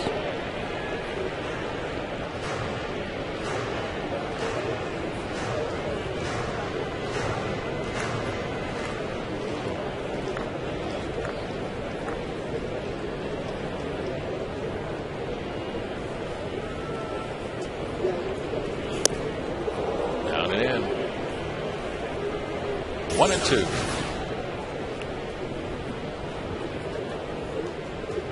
A young fan going after that ball. And there's Elise Thomas is saying, hey, give it to this youngster right here. Made a good attempt for it, and he gets it. Way to go, Elise. 2-2 the count on Figgins.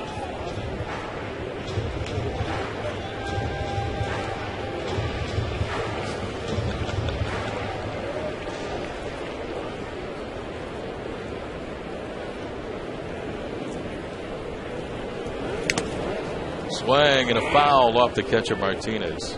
Lester took a lot off of that breaking ball, just 78 miles an hour. How tough is that when you see that curveball? It's tough, Ricky, because you know what? As a right-handed hitter, and Figgins has already seen him twice, but you know that he can come inside with the cutter at 91, and all of a sudden he drops at 78, and you don't see it very often. He'll get out there and he'll throw it maybe to each hitter once or twice in a game. There you go, 78 miles an hour. Even though that pitch is in the middle of the plate, Figgins just barely able to get a piece of it. Hitting's all timing, Rick. And you get a pitcher out there, as you know, Jamie Moyer, one of the best at doing that. You're going to cause some problems. And when you have to gear up for a good fastball, especially if you know he's going to get on your hands, it's tough to lay off of the breaking ball at that speed. There's another good fastball at 95. Right at the bottom of the strike zone. Too close. Yeah, Figgins catches a little bit of a break. He struck out more on that slow curveball, and also Josh Wilson back-to-back in the third inning. That's why he's so tough. And a swing and a miss for strike 3, and that'll end the inning. That is strikeout number 8 for John Lester tonight. And after 6 innings of play, it's the Red Sox 3 and the Mariners nothing.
Rick Riz along with Mike Blowers. We go to the top half of the 7th inning here at Safeco tonight. 3-0 Red Sox lead. Leading it off is Josh Reddick with a strike from Doug Fister. Doug ran into that one rough inning back in the second where the Red Sox got all 3 of their runs. Fly ball lifted left center field on the run. Gutierrez is there. Franklin puts it away. 1 out. Brings up left fielder Daniel Nava. We check in with Angie. Angie.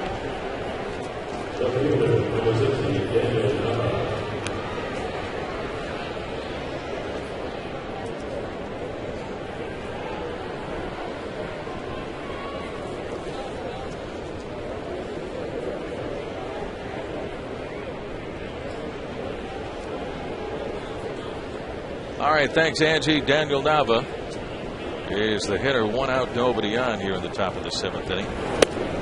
Check swing, strike, 0-1. What a debut for this kid back on June the 12th. First at bat, first pitch that he saw, get a grand slam.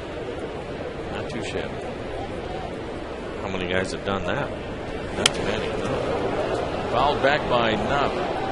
And the count is 0-2.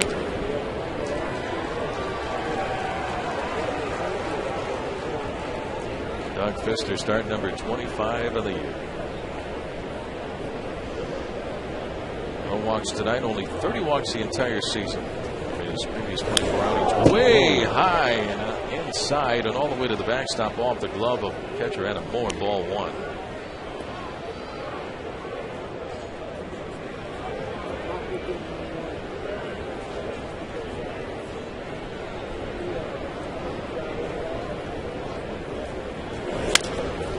Slow roller out to Figgins at second base. And Nava is out number 2. Time now for our U.S. Marine Corps leaders of the game. Ichiro with 30 10-plus game hit streaks, 4th most. 37 10-plus game hitting streaks, 4th most since 1952. How about that company right there? Hank Aaron, 44, 10 or more games where he hit safely. And Pete Rose, 39. Derek Jeter, 38 10-game hitting streaks.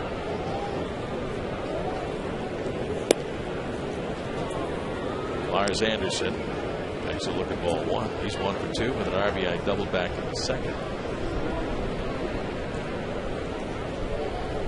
Doug Fister, his 3rd start of the year against Boston, swinging a ground ball, slow roller right to Figgins at second one more time. Anderson is out, so are the Red Sox, and it's 7th inning stretch time tonight here at Safeco Field after 6.5 innings of play. It's the Red Sox 3 and the Mariners nothing.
Russell Branyan will lead it off. 19,063 tonight and a cool night here in Seattle.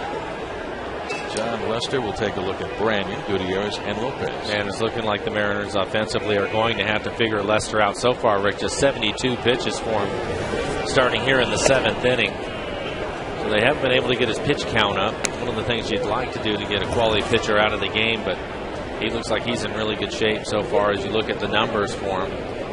Really hasn't had a stressful inning yet.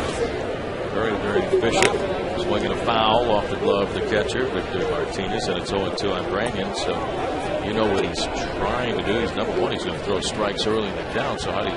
He's been throwing strikes all game. 74 pitches, 53 strikes, just 21 balls. He is around the plate. And I think you just have to be aggressive with him if you can.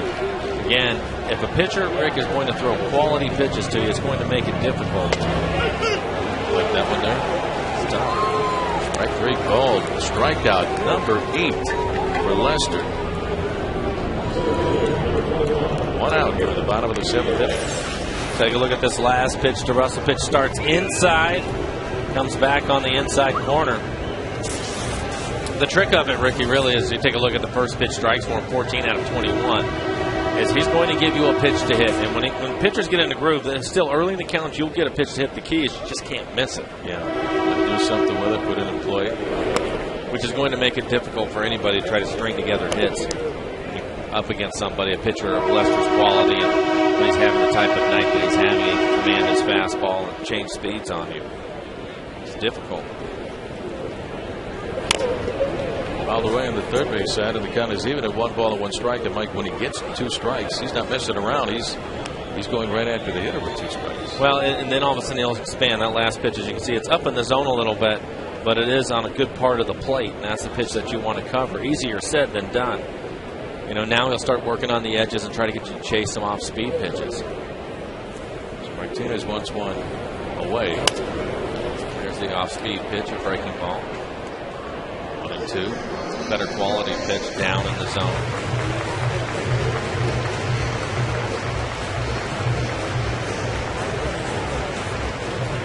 This kid is quite a story. Battled cancer, beat lymphoma. 12 appearances back in 2007 when he came back from his battle with cancer, came back healthy. What a great story. When you look at that last pitch, it looks like it's right on top of the plate. That's by design. He wanted to throw that pitch on top of the plate, try to get the hitter to chase it.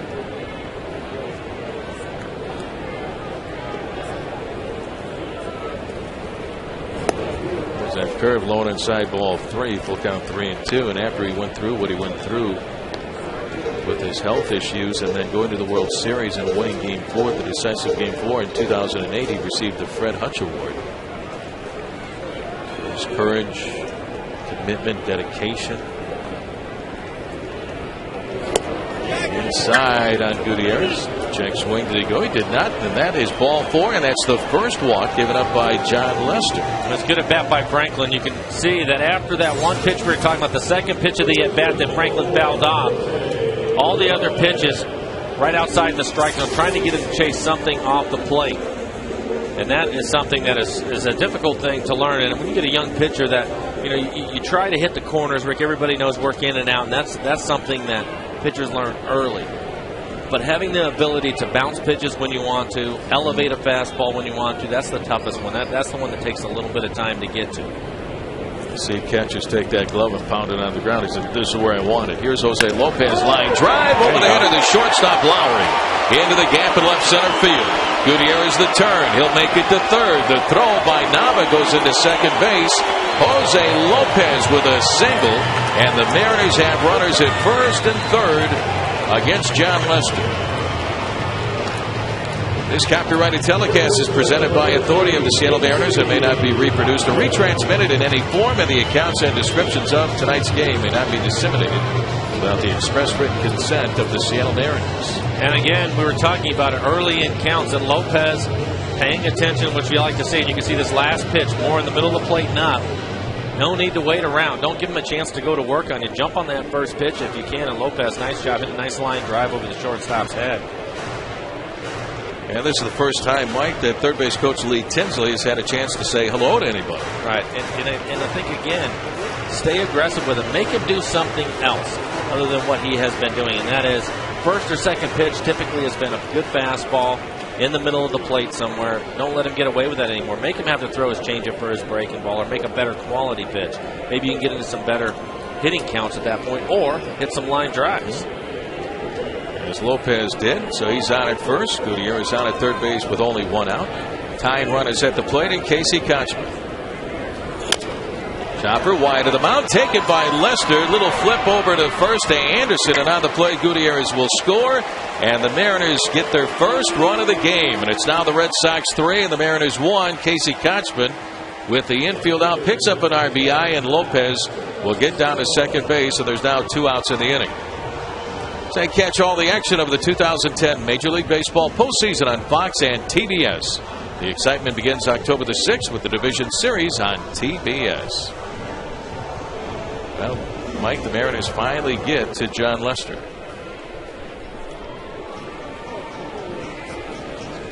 Franklin Gutierrez scoring on the infield out by Kochman.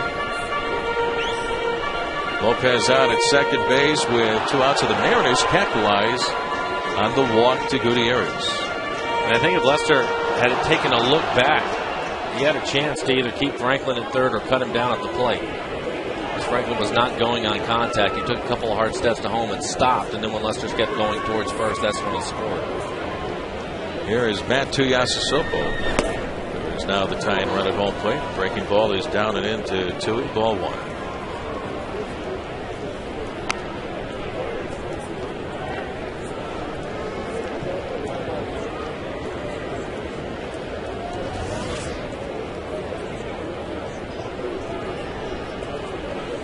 Pitches now for Lester.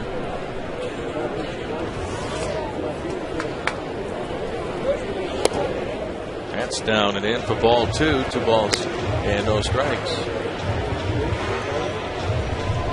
2 outs. This is a good chance for Tui. If he throws you a changeup or a breaking ball and you swing over the top of it, you can live with it, but you don't want to be late on the fastball right here, Ricky. If he gives you a good pitch to hit, turn it loose, try to tie up the ball game. 4 home runs on the year. That's all right. Ended up taking some off, 85 miles an hour, but I like the fact that Tui was aggressive with that. Took a chance. He's still the count is still in his favor at this point. So you may as well take a shot at it. Give Lester some credit for throwing that pitch. Didn't get the express, got the off-speed pitch. Still looking for the fastball now at 2-1. And It's up and in. Ball 3-1 to count. Yeah, the same thing here. Another chance to turn it loose. Adam Moore due up next.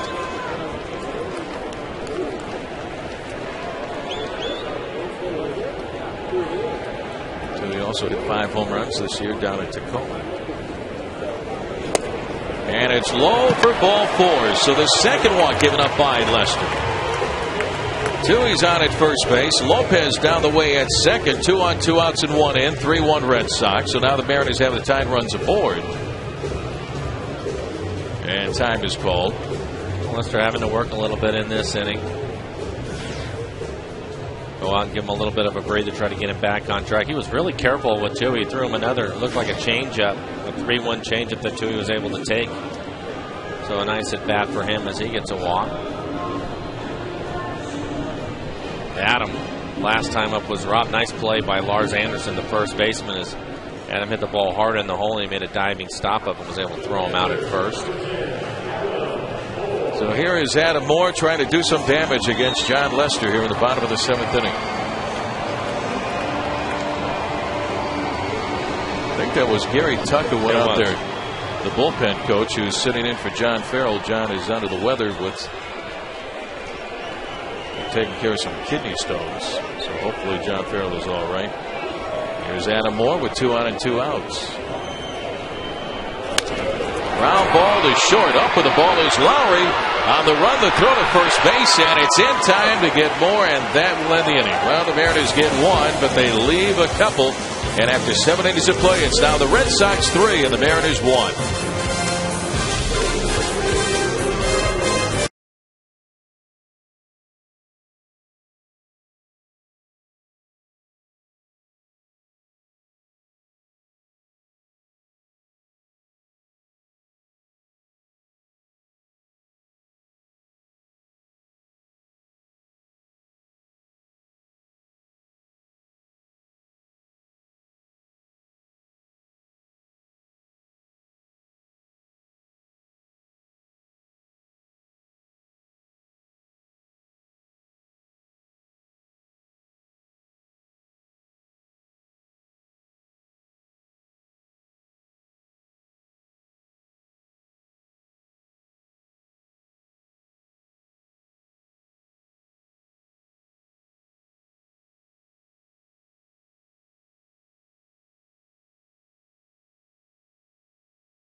We go to the top half of the 8th inning. The Red Sox leading now by a score of 3-1. The Mariners pick up a run in the bottom of the 7th inning.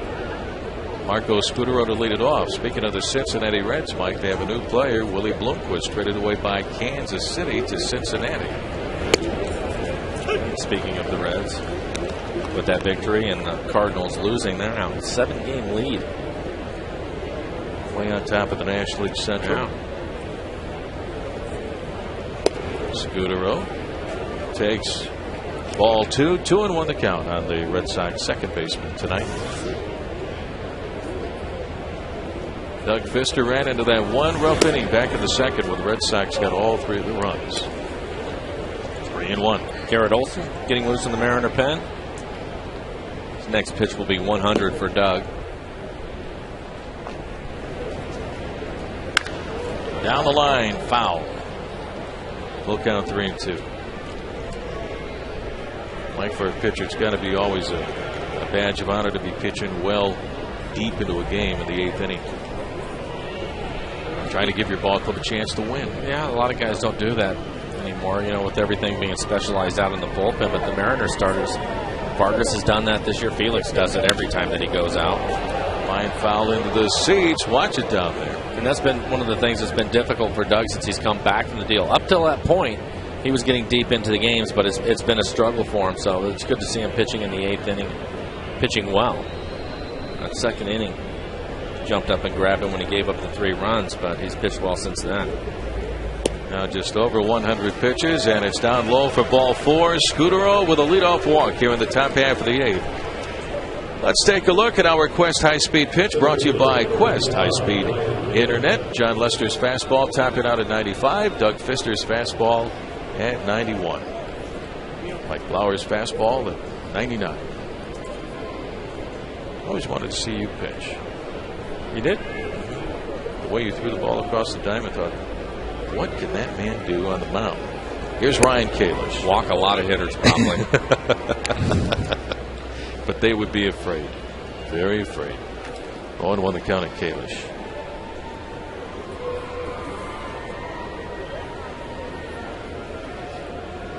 Fister looking for a ground ball. Fly ball instead. Deep right field. Ichiro going back to the track, to the wall. Climbs the wall. Can't get to it. Home run. Goodbye baseball. Ryan Kalish with his 4th home run of the season, and the Red Sox now lead 5-1.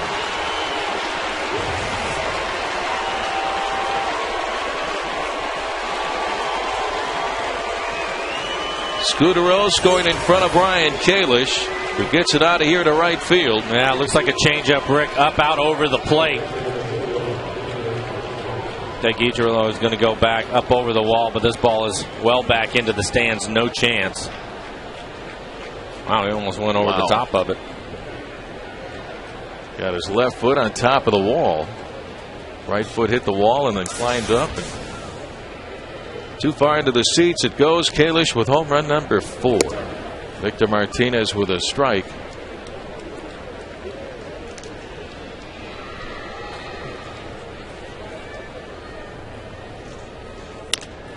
Ground ball to shortstop Josh Wilson. Fires over to first, so 1 out. Martinez has gone 6-3. And that'll bring up Big Papi David Ortiz. That's what the Red Sox can do, hit the home run. They have hit now 189 home runs on the season. 105 pitches for Doug Fister. That's going to be manager Darren Brown going out to the mound to get the left-hander Garrett Olson, because David Ortiz is due up next. So that's it for Doug Fister. 5-1 Boston. Don't go away. We'll be back after this timeout.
Doug Fister, Mike.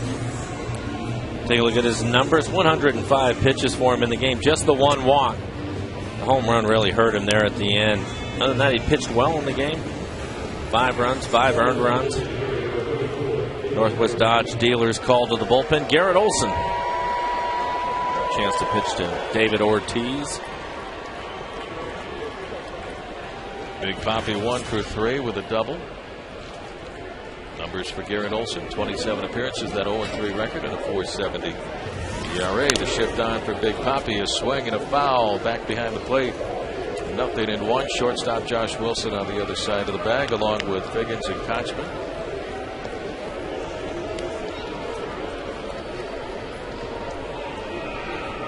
Ortiz had the fan interference doubled on the right field line back in the 6th.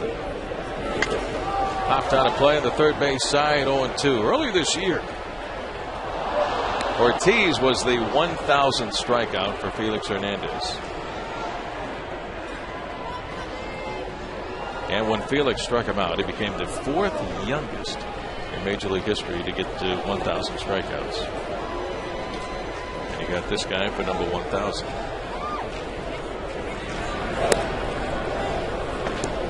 One and two. I guess as young as Felix is, somebody had to be that guy, right? That was Mr. Ortiz.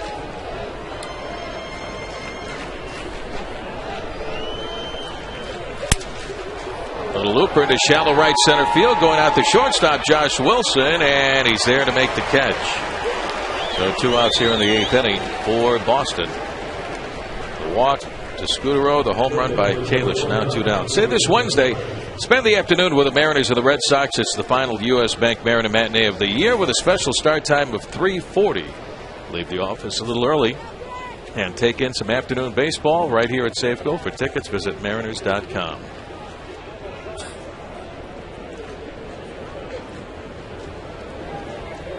Here's Adrian Beltre.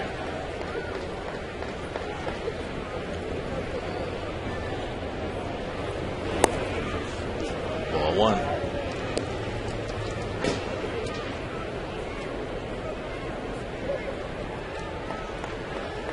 Beltre, 27 home runs, 96 runs batted in. The last time he had 100 RBIs was back in 2004 as a Dodger.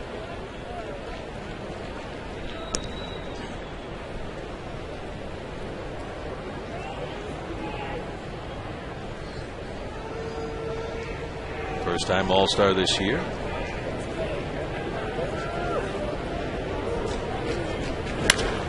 High ball, center field and deep. Franklin Gutierrez is going back near the 1-inch track.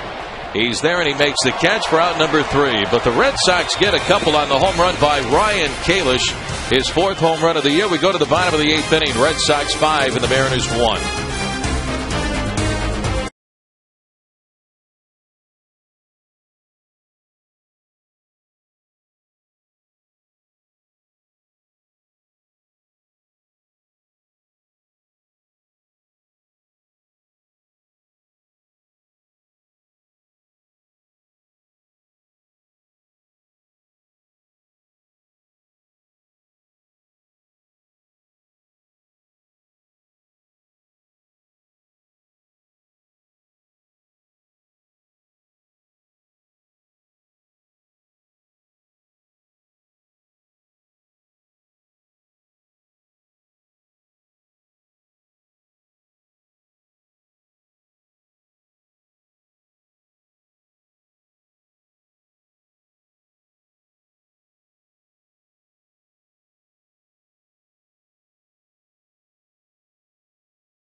2-run home run by Ryan Kalish in the top half of the inning. Josh Wilson will lead it off with a pop-up out of play in the first base side, 0-1. Red Sox with a new left fielder, Darnell McDonald, takes over in left.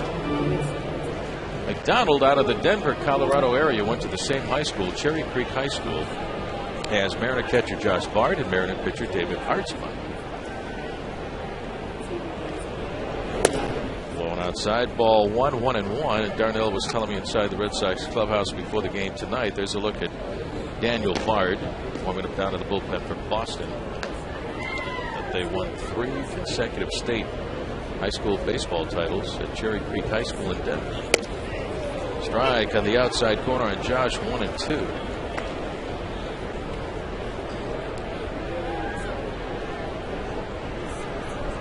John Lester has gone all the way, giving up the 1 run in the 7th inning on the infield out by Casey Kochman. Franklin Gutierrez walked. That's fouled out of play in the first base side. Still 1-2 on Wilson.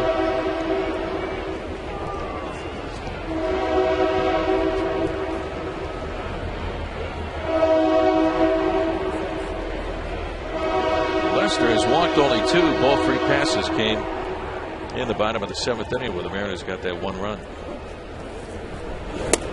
Herb swing and a miss for strike 3. Second time that Lester has fanned Josh Wilson. That is strikeout number 10 for Lester. 1 out here in the bottom of the 8th. Say every week, Mariners All Access brings you the latest happenings on the home team with exclusive interviews, player profiles, and the memorable highlights you won't find anywhere else. Catch Mariners All Access tomorrow at 6 p.m. on FSN and FSN HD. Here's Ichiro. Ichiro looking for his first base hit tonight. 1-1.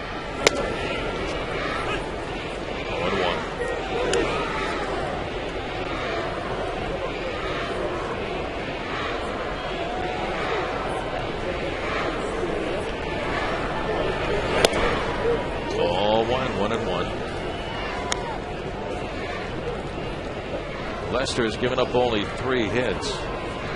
A couple of years ago, threw a no-hitter against the Kansas City Royals at Fenway Park. All the way off the catcher Martinez, 1-2.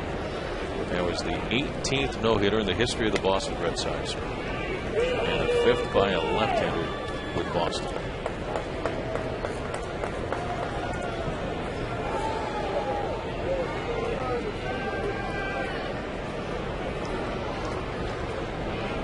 Red Sox 5 runs, 6 base hits. Mariners 1 run, 3 hits. Fouled away by Ichiro. The count is still 1-2. David Hartzman warming up down in the Mariners bullpen. Red Sox will take a look at David in the top half of the 9th inning.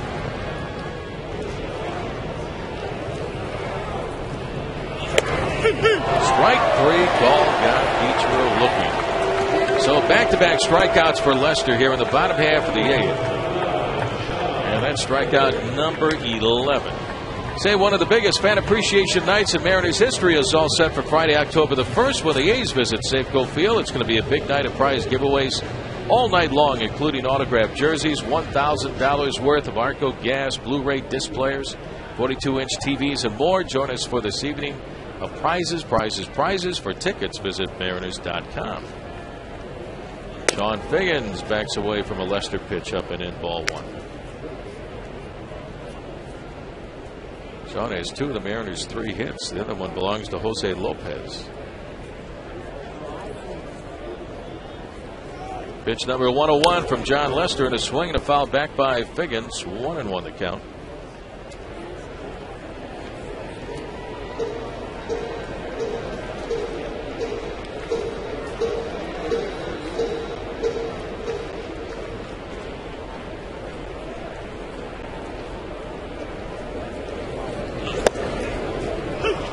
Called 1 ball, 2 strikes.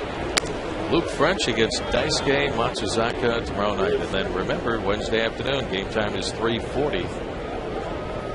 David Pauly against Clay Buchholz, having a fine year. The number 2 ERA in the American League for Mr. Buchholz, behind Felix Hernandez. And an off day on Thursday. Then the Rangers come to town on Friday night. That's down and in the dirt for ball 2. 2-2 to count. Mike, what a year for the Texas Rangers. 8.5 game lead in the West with 3 weeks to go. I feel good about saying that one's over with the way they're playing again. When you get to this point and you have that kind of lead, you have to hope that the team comes back to you, and I just don't see that happening with the way that they're playing right now. Pitch count for Lester, 103 pitches. Pretty much, Mike, been in total control in this game. Yeah, he really has. Right from the beginning, he came out, and I think his first 10 pitches, 9 of them were strikes. He's been impressive the entire game. Russell Brandon waiting on deck.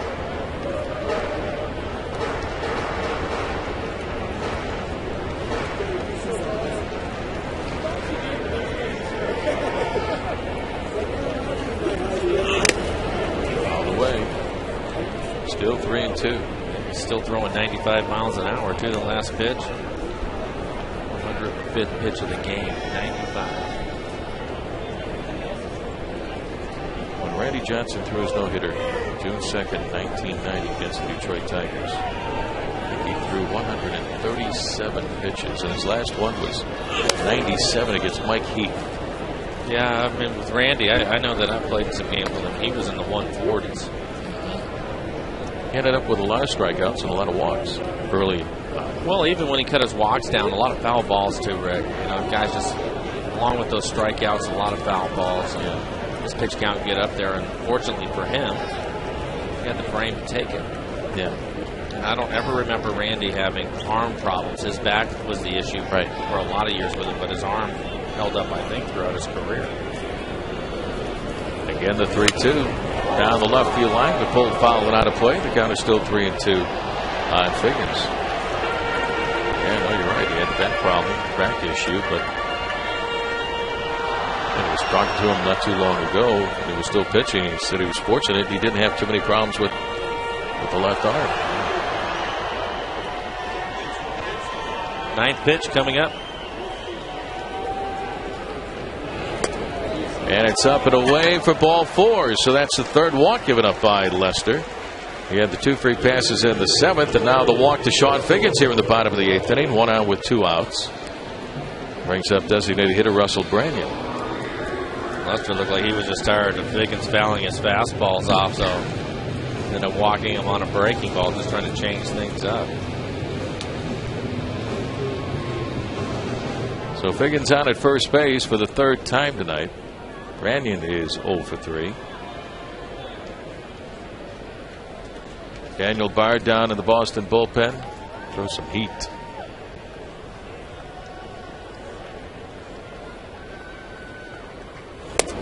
Big swing and a miss by Branion, 0-1. Randy's high pitch count, just been informed, was 160 pitches in a game, and he did it twice. Not going to see that anymore. No, I don't think you'll see that again.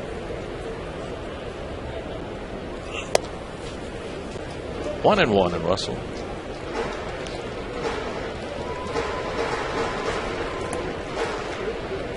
I understand that he had 8 games of over 150 pitches.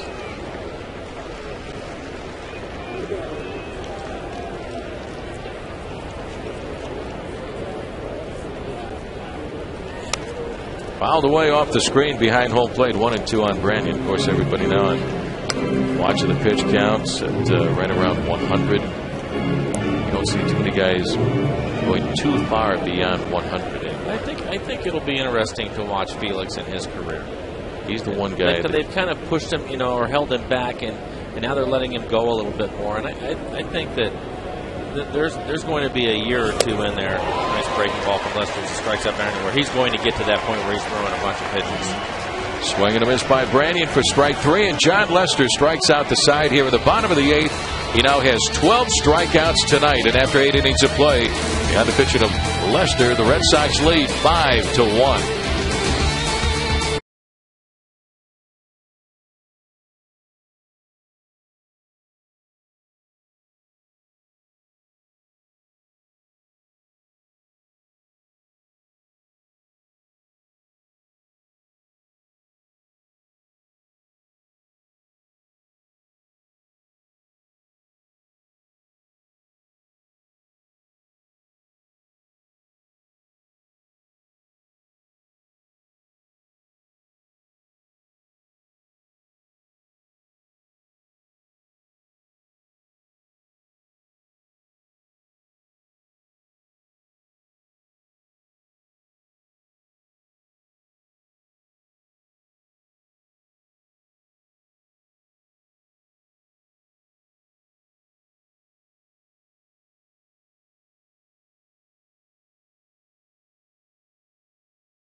All right, Angie, as we go to the top half of the ninth inning, the Red Sox lead 5-1. David Archba takes over in relief, delivers outside to Jed Lowry for ball one. Here are the numbers for Archba. 29 saves, 34 opportunities. A strike on Lowry, and the count is even at 1 ball and 1 strike.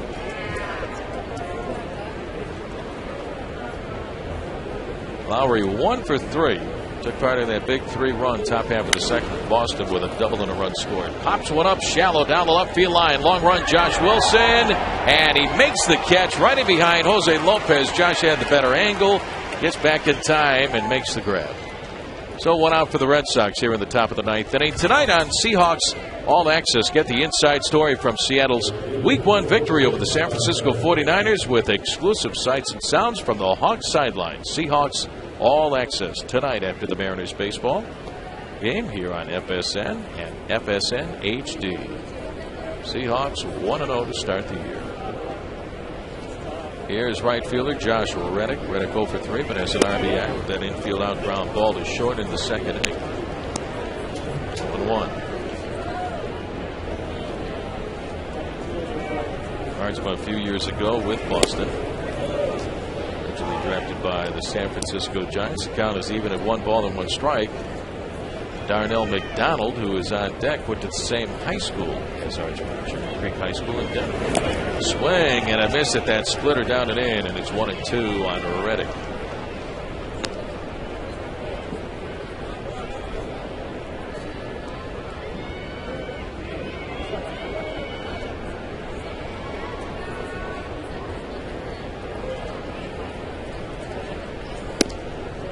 Up and away, ball 2, 2-2. Doug Fister started, went 7 1/3, ended up giving up 5 runs on 6 hits. Back toward the mound, but out near second base is the shortstop, Josh Wilson. Quick flip to first, and it's in time to get Reddick. 2 outs for Boston here in the ninth. And that'll bring up new left fielder Darnell McDonald. You look at this ground ball back up the middle. It maybe hit off the shoulder of Archba, kick back. Probably a base hit if it gets by Archba without hitting him. It looked like he got a piece of Archba. Wasn't too long ago. He had that line drive off his chest that put him out for a few days. Knocked it down, was able to get the out at first base. So here's Darnell McDonald, his first at bat. Took over in left field for Daniel Nava. Ball 1. These 2 guys from Cherry Creek High School in Denver, Archba and McDonald, popped up behind home plate, and a more off with a mask, and this one is going to be way out of play, and it's 1-1 on McDonald.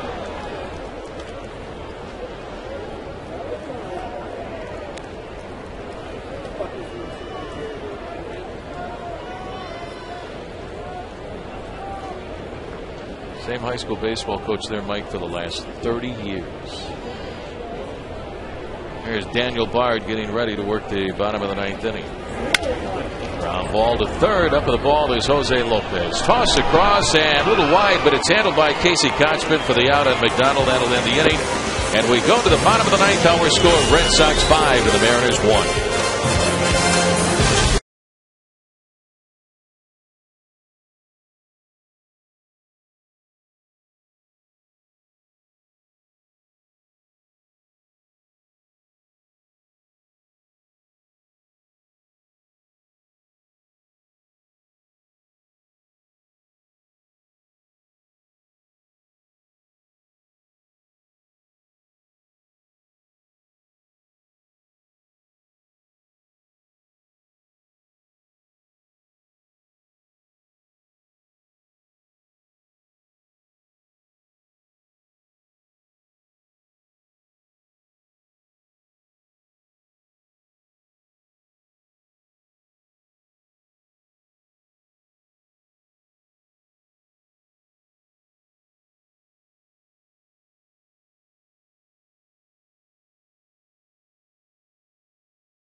our Jack in the Box in-game box score, and not much to report. Mike, 1 run for the Mariners, a couple of base hits for Sean Figgins, one by Jose Lopez. Mariners got that 1 run and an infield out by Casey Kochman. Yeah, John Lester was really good tonight.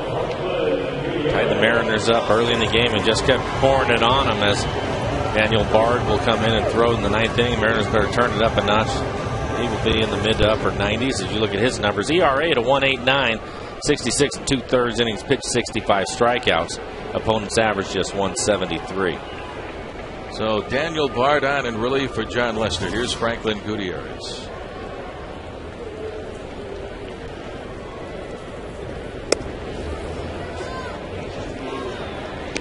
.98-mile-an-hour fastball. Ball 1.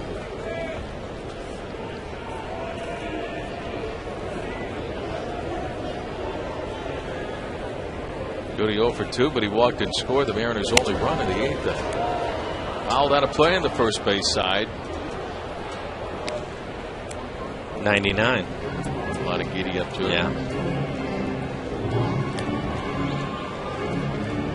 Roger Hansen, Pedro Bufola inside that dugout. Guys sharing the duties as the bench coach.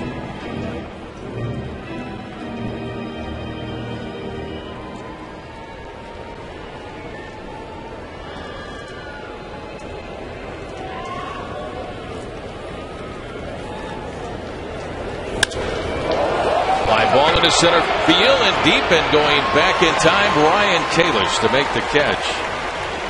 1 out for the Mariners here in the bottom of the 9th inning. 5-1 Boston, and here is third baseman Jose Lopez.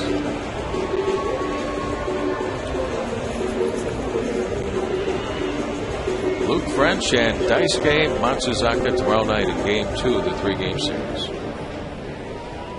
Paulie against Clay Buchholz on Wednesday afternoon. Lopez with a base hit to left center field in the 7th inning. 0-1.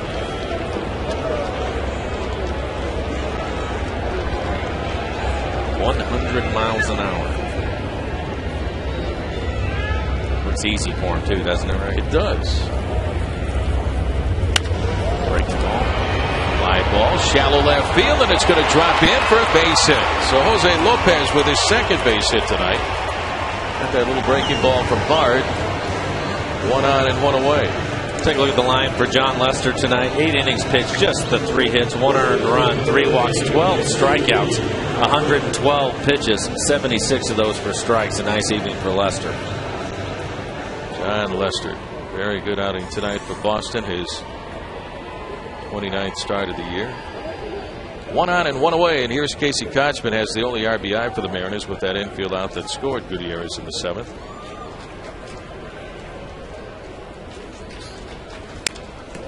Fastball at 99, fouled away, 0-1.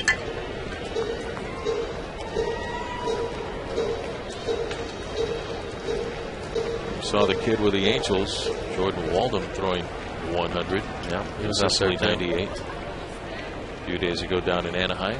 Skipper Terry Franconis, 7th year as the manager of the Red Sox. Spent some time in the minor leagues together back in 1980 with the Expos AA team. Swinging a foul back by Kochman to the count 0-2. Speaking of Memphis, the Tacoma Rainiers will be playing the Memphis Redbirds on Tuesday. Look at that. Fastball at 100. And that breaking ball at 87. So good luck to the Tacoma Rainiers, who won last night to advance to the finals as they beat Sacramento by a score of 4-1.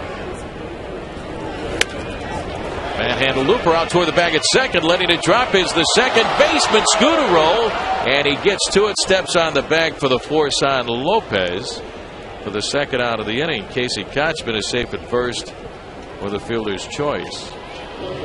1 on, 2 down. Take a look at this ball. Jam. Casey goes out towards second.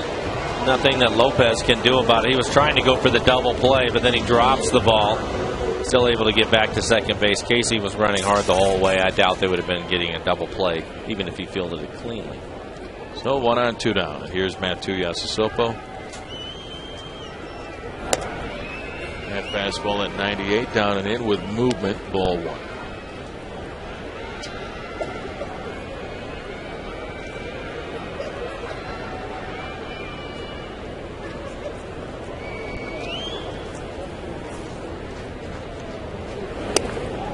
back with a slider that misses way outside. Ball 2. 2 balls and no strikes. Now the season starting to wind down. Great races going on. American League East, Yankees and the Rays mighty close. Both clubs, though, will make the playoffs. One will be the wild card. There's a strike on Tui, and the count goes to 2-1. Twins in the Central with a good-sized lead. Rangers in the West.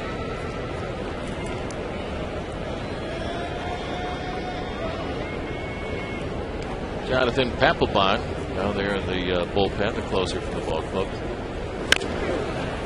Fouled away on the third base side, and the count is even on Tui at 2 balls and 2 strikes.